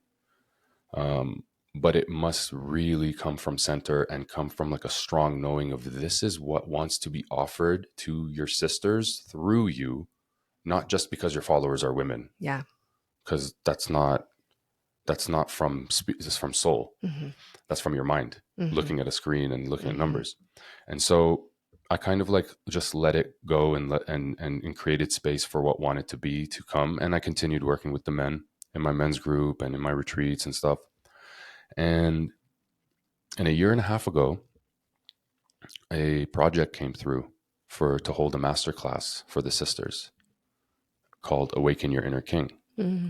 And it was about coming into inner union, Mm-hmm. to recalibrate your relationship with your own inner masculine. And what does that look like? And what purpose does this serve within you? Mm-hmm. And it was a powerful transmission for the Wow. sisters. It was beyond what I thought it was going to be. Mm-hmm. We had over 500 women in the space, and the message that came through, because I know you wanted to ask me a certain question, right? Mm-hmm. The message that came through so strongly was that it is the feminine that leads the expansion in consciousness. Mm-hmm. It is the feminine that leads the expansion in consciousness, and the masculine follows. And so this deep knowing, and that's why people are like, where are all the men at? Yeah. Why is there mostly women in these medicine circles? Yeah. Why are most of my followers women? Why are there mostly women in spiritual communities? And it is because the feminine, Yeah. excuse me, the feminine leads the expansion in consciousness. She is that, not she, the feminine energetic is magnetic by nature, is receptive by nature. And so as it expands, the masculine energy continues to penetrate and fill. And this is how we expand in consciousness. Yeah. Yeah. I was going to ask, and be a little bit of like a trigger for some people, because I have noticed, and it's so interesting in the spiritual space how still there's very much masculine and feminine wounding. Yeah. Because of the overcompensation, because women were so oppressed and now we're so extreme feminists, and it's just like, where is the balance? And so I was going to play that role and say, who are you to teach women? Yeah. But I mean, if you don't know by now, after listening to us for 2 hours, the beauty of, and I'll let you answer that question, but I want to add the beauty of you sinking into the duality of yourself. Mm-hmm. And also understanding that if we're really going to hold hands, if the men and the females of this world are going to hold hands and continue to awaken, why not help each other? Yeah. First, I will say the oppression of women has been a direct attack on the men. 100%. It's been a direct attack on the men. Which has made men say, oh, bye. Which has made men, I'm going to hide. I'm going to hide. I don't need to. Like, there, I shared this at the men's retreat this weekend. I said, there's not a man who's built a castle to live in it by himself. Quite literally, everything that has been built in this realm has been built by men for women. Mm-hmm. And so when you cut her off from her magic, when you suppress her from speaking her truth, when you dim her light and shame her radiance, the men are got nothing to do. They've got nothing to protect. They've got nothing to fight for. They've got nothing to build for. There's no muse. There's no inspiration. There's no magnetism. They're completely cut off from their essence. Mm-hmm. And so if you really want to capture men, oppress the women. Mm-hmm. And so what we're seeing now is as more and more women are remembering and coming online and connecting to their magic and to their essence and to their power and to their magnetism, all of a sudden the men are like, oh my God, I'm an outdated model. Yeah. I need to meet her where she's reminding me I have the space to meet myself. Mm-hmm. And so, as I said, when you're like, well, why you? I'll go back to this. I truly believe the feminine leads the expansion in consciousness. Mm-hmm. And I've given this example before. The male birds build the nest based on what the female bird desires, and she chooses the male bird based on the nest that he builds for her. Who she chooses who gets to co-create life with her. Mm-hmm. He doesn't build the nest based on himself. He builds the nest on what she will want. And so I've been guiding these men to build these nests of consciousness, Mm-hmm. right, within themselves, the space of peace, a place that they can hold safety in their union, safety for their own emotions, to step into their manhood, Mm-hmm. to reclaim themselves, to find out who they truly are and what their capacity is. And so part of my path is to be a brother to my sisters and to share what I've learned and what I continue to learn. And so, as I said, my union has been my greatest teacher. Yeah. And so here I am teaching what I've received for my sisters to support them in their unions so that they can now continue to expand in this like transcendental experience of divine union. You know, and first it started off with Awaken Your Inner King, which is it all starts from within, the holy union in self. And so now we're taking the next step.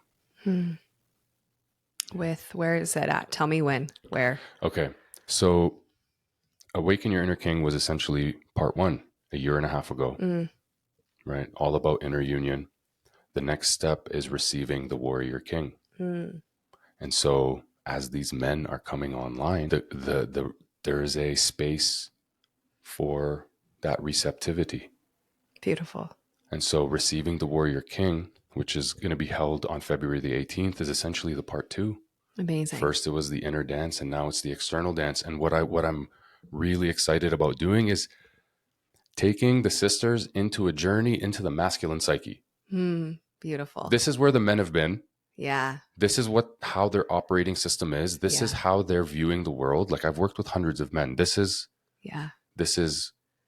how your man is essentially built. Yeah. You know, to better understand him, to better understand how he's built to serve you. Yeah. So that you can see this service. Understand it better. To understand it better and to see it beyond your own lens. Yes. Of like, my needs need to be met or it's not of service. Mm-hmm. And so like this man is literally built to serve you and the relationship. Mm-hmm. Can we attune to this? Yeah. Yeah. Beautiful. Incredible. And this is coming out on Friday, this podcast. And so they'll have 2 days. 2 days. This Sunday, February 18th. What a gift. You'll get access to the recording if you can't join us. And yeah, we've also made Awaken Your Inner King available as well. Beautiful. So they'll get both.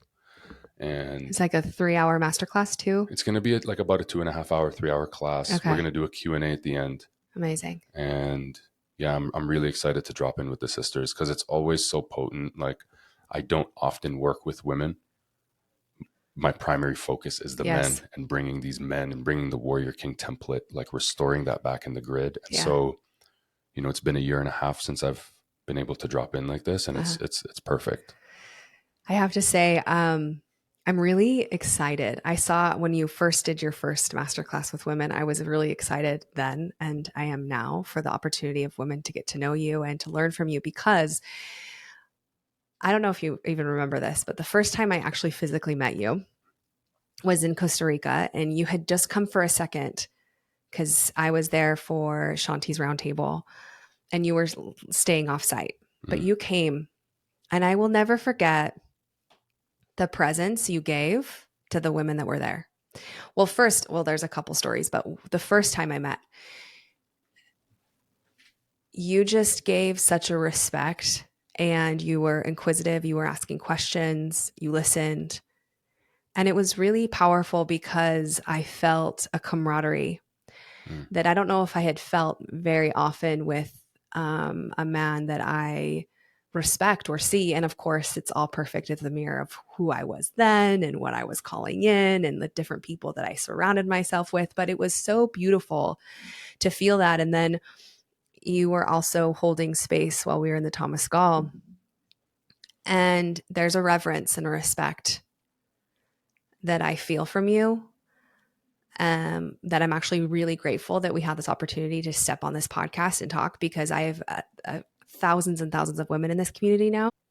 And I feel really grateful that I have this connection and this opportunity to then say, hey, there are men out there that want to teach, that I trust. And I am really, really, really grateful for that. Man, you truly humbled me with that. And I want to just say back to that time with the Tamaskal, the Sweat Lodge, what an honor it was to be a firekeeper for the women in Shanti's roundtable, and to be outside of the womb while all this work was being done inside and being called forward, like, hey, bring the next rocks, bring the more rocks. And it was like, we are built to serve as men. We are built to serve. And a lot of these men are truly coming online right now. They are remembering. And it's large in part due to the work women have been doing, calling them forward. Like, hey, do you remember what's here? We need you. We've been praying for this. Yeah, I mean, I think that there's genuinely no reason why the trust could have been there. There's no reason. I didn't know you from Adam, whether or not there was a union with Shanti or not. But as I step more into me being very radically accountable, as I step into more of my union of masculine and feminine, there becomes a knowing. And when you find that knowing in the opposite sex, a healing begins to happen. And when that happens, listen. And I'm speaking to the women that are listening, or even the men that are listening that feel called to learn from a woman, or whatever it is. We have been told to sexualize and demonize this facade of a man and a woman. And there is a union that needs to happen, of an understanding, of a respect, of a camaraderie between us. And you will know. You will know. I just knew. I knew I could trust you immediately. I could feel your energy. That doesn't lie. And the more I step into really being integral with myself, because although my relationship, my history was very much different than yours, I had a very deep past of looking outside of myself as well, of having that daddy issues or wounded masculine within me, or looking outside of myself or sexualizing myself to get the attention of men. And because of that, because of the journey that I have taken, much like you in a different way, to really understand my integrity within me, I believe that I have created this sense of trust with the masculine that I can trust. And it's a gift. And I also would say to the men that are listening, or the women that are listening, trust that. trust that and trust yourself, and also trust that you have a place to teach. If you are a teacher, always a student. If you are a teacher and you feel that, I think it's brave to say, yeah, I want to teach women, Mm-hmm. being the opposite sex, because there has been so much. Stay in your lane. What hit me is that I am teaching. I'm a teacher at heart, but I'm actually like a guardian, and I'm here to serve. And Absolutely. I'm receiving the direction of where I'm best set to serve. Mm-hmm. And so as these things come through, it's like, this is your next Mm-hmm. task. This is your next mission. This is the path of service that you must walk. And as you're talking about trust, like, I trust that this is what is needed right now because it's coming through right now. And to support these unions, right? Ultimately, I am here. Part of my path and part of my mission is to support divine unions, Yeah.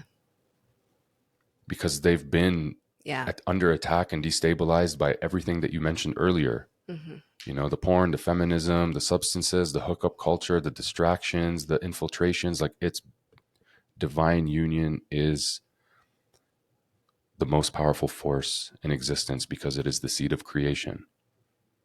And so this class, although it is for women, it is in support of divine union. Absolutely. And if I can just peel back some of the layers and show them, like, yo, you ask where are all the conscious men at? This is where they're at. This is what they're going through.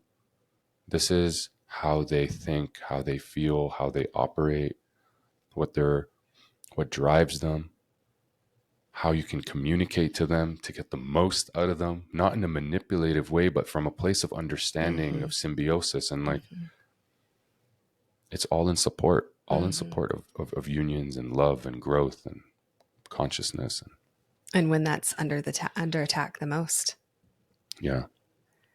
it's such a beautiful gift to see and witness. And I feel really grateful for my divine union and fighting through that and finding it. And what a gift that we can walk on this journey together in our own divine unions.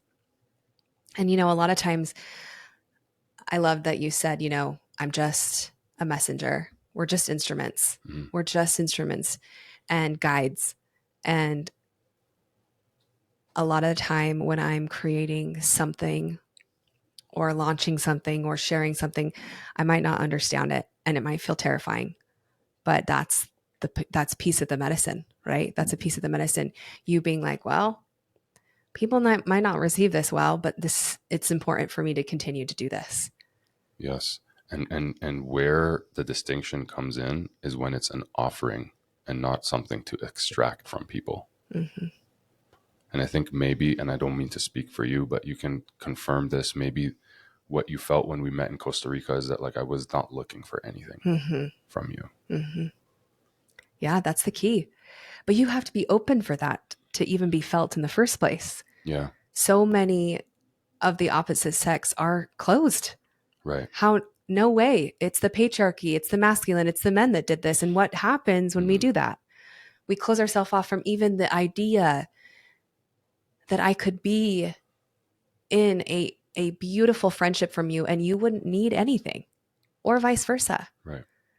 And that's the key of what we both teach, is really coming home and remembering who we are and finding our own medicine so that then we can understand that sovereignty, not so we can be alone in the woods forever, but so that then we can continue to live in this harmonious life where we fulfill each other, not from a place of need, Mm-hmm. right? But from a place of harmony. And you know what's been one of the most beautiful teachers for me, and I know you resonate with this strongly, is the elements. Mm-hmm. And we have a beautiful container that Shanti and I hold called the initiation. Mm-hmm. And we have men and women, we bring them together in circle and we go through the elements Mm-hmm. and the astrology wheel. Mm-hmm. And so my being a student of the elements, one of my greatest teachers has been the elements. And Shanti and I hold a beautiful container called the initiation. We have men, we have women who join us, and we take them through the elements. And so she'll take them through the embodiment of each element, and then I will like unpack the codes of the elements and learning the masculine and feminine energetics, the dance of these elements. It's opened up so much for us. And I loved it when I saw that that's what you're doing as well. And how at this time, this remembrance, like we are so supported that nature becomes our teacher. Yeah. And so I'd love to hear more about like how the elements have spoken to you and why you Yeah. feel called to like teach through the elements. Like what, because Yeah. I know how they speak through me. Yeah. How are they speaking through you? So the elements are really, really important to me because they've, in essence, brought me back to my full sovereignty. So, like you mentioned in your story, how you had these pillars of body, mind, and soul. After I ended this understanding that my physical fitness, my physical body wasn't the actual basis of what I was, I started extracting more pieces of myself. And I wanted to teach women how to do that to others. So I've been coaching for many, many years, and I wanted to teach them and certify them into this body, mind, and soul stuff. It wasn't until I understood the elements where I realized, oh, there's another piece to it. So Sacred Rebels is my mastermind, and it's the name of the mastermind. And I teach elemental life coaching. So I certify them in the elements essentially. And the elements to me are earth, your body. So that's somatics and breath work. That's like really embodying their body. And then air mind, which is all about meditation, mindfulness, inner child work, hypnotherapy. So I certify that in them. And then water soul. So your soul is so fluid. Of course, there's a piece of your soul in your body now, but it's everywhere. And that is, your connection to God, the connection to your higher self, astrology, human design. And then the last piece that I was missing, which is why I waited for a few years to launch this, was your womb, my womb, which is why it's a women container. I can see myself creating both men and female in this container eventually, but this is my second year doing it. And the womb is the fire. It's where we create. It's where we birth our creations. And it's really powerful. The enrollment's open right now for 2024. And last year I had 120 women in there, and it was just profound. Yeah. Wow. Yeah. That's a whole year. That's quite the journey. Yeah. I have chosen to say yes to something that feels really, I think, bizarre to a lot of people. And that's why I love that we're talking about our offerings a little bit, because even the word coach has such a bad taste in some people's mouths, right? And so as we enter into really reclaiming who we are, remembering who we are, and stepping into being an instrument of God, truly, which is what I am, it doesn't make sense. A lot of it doesn't make sense to a lot of people. Okay, so I'm certifying in all these things for a year. Okay, you're going to add in business and how I can find my medicine. Okay, you're also going to add in how I can really come home to my unique frequency. And I just say, yes. Like I actually genuinely, Isen, didn't even know if it was going to work. I just trusted that I'm supposed to be a guide of these elements as they teach me. And the women that said yes helped guide the energy, as you know. So it just feels exciting, and it's amazing that we can be guides of this coming home to ourselves and remembering and be vessels of that. You know what I really enjoy, or I'm really inspired by this Sacred Rebels journey that you're taking the sisters through, is how in depth it is. Yeah. And also that you add the business piece to it as well, because you are building quite the empire for yourself.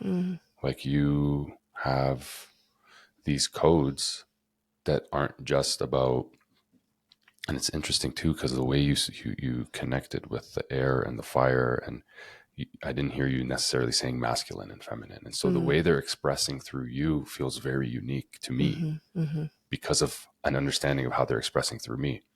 And yeah, just I know the depth that you're taking these women on, and all the tools you're equipping them with, like, and the consistency, because I hold a year-long container with my men, and I know the level of devotion and consistency required to hold the energy for a year. Yeah, it's massive. That just means that this is such a high calling for you. that you are like, yes. Yeah, it's really taken me to that next level. And every month in that specific month, so like we start with earth body, there's a masculine transmission and a feminine transmission. Yeah, so like there's like a lecture type of where I get to like really give them actual skills, actual tools. And then we go into an embodiment of that where we get to really feel it in our body, whether that's breath work or dance or somatics or yoni armoring. And I feel it's just beautiful how you say, like, if you were to go back and everything you've done and everything you've experienced, everything was absolutely perfect and guided you to literally the containers you're holding now. Yes. And I feel like when I said, okay, I want to do this, I want to do the year-long container, it couldn't just be a year-long container. I had to map it perfectly as to how the elements interacted perfectly in my life and my business, because that's just an extension. As we see the world unfold, as we see the veil being exposed, so too are we seeing the veil of money being exposed. And I will not rest until women and men understand the power of their own medicine, that they can make their own money, that they can find the freedom in that. So this isn't just, I'm going to teach you to become you're going to be certified in hypnotherapy, in yoga, and somatics, and breath work.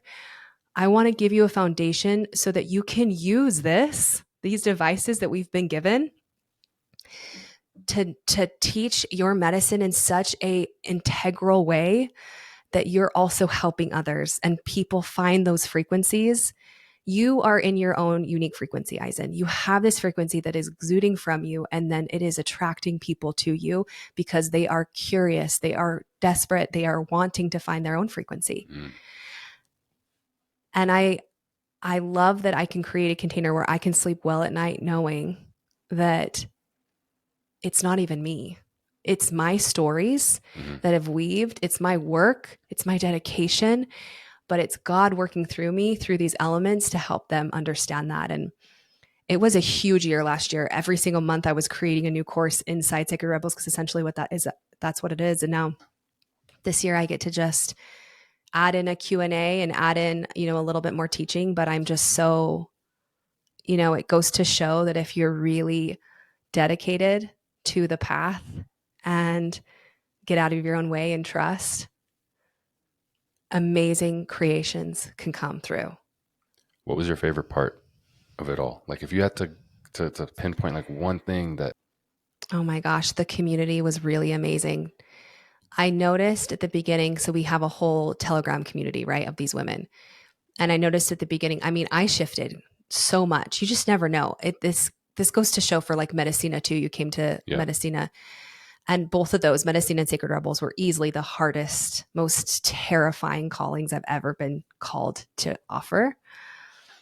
And I learn and grow just as much as the people in my containers do, because we are walking hand in hand.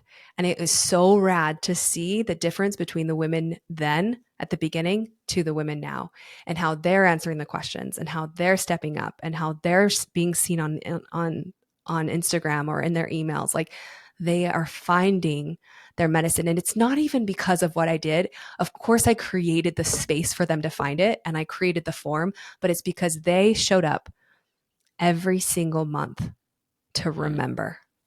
Wow. What a gift. Wow. What a gift. Wow. Yeah. And like, I can speak for myself.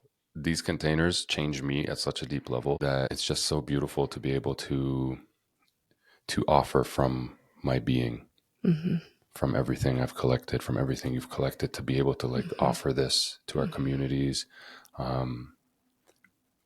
Whoever's listening, you are the gift. Yeah. You are the gift. Beautiful. Yeah. I love that. I love that. And this is the last question and we'll say goodbye. How did you find that wild within you, Isen? Okay. Follow me here, okay? Got it. I'm here. The tiger is only deemed wild to the one who is in its habitat trying to capture it. But to the tiger, it's just a tiger.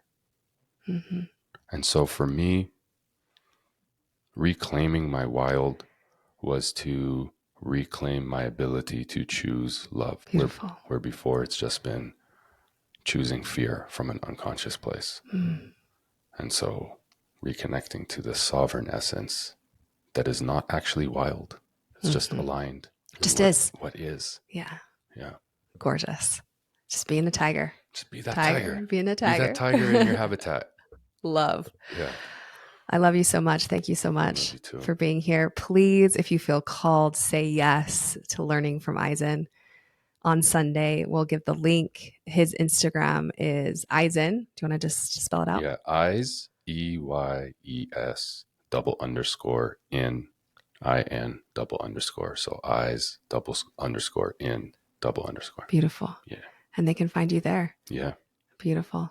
Thank you so much. And thank you for sharing and being here with us and dedicating this time to bettering yourself. And I hope that you do something to find your wild, your natural tiger within you.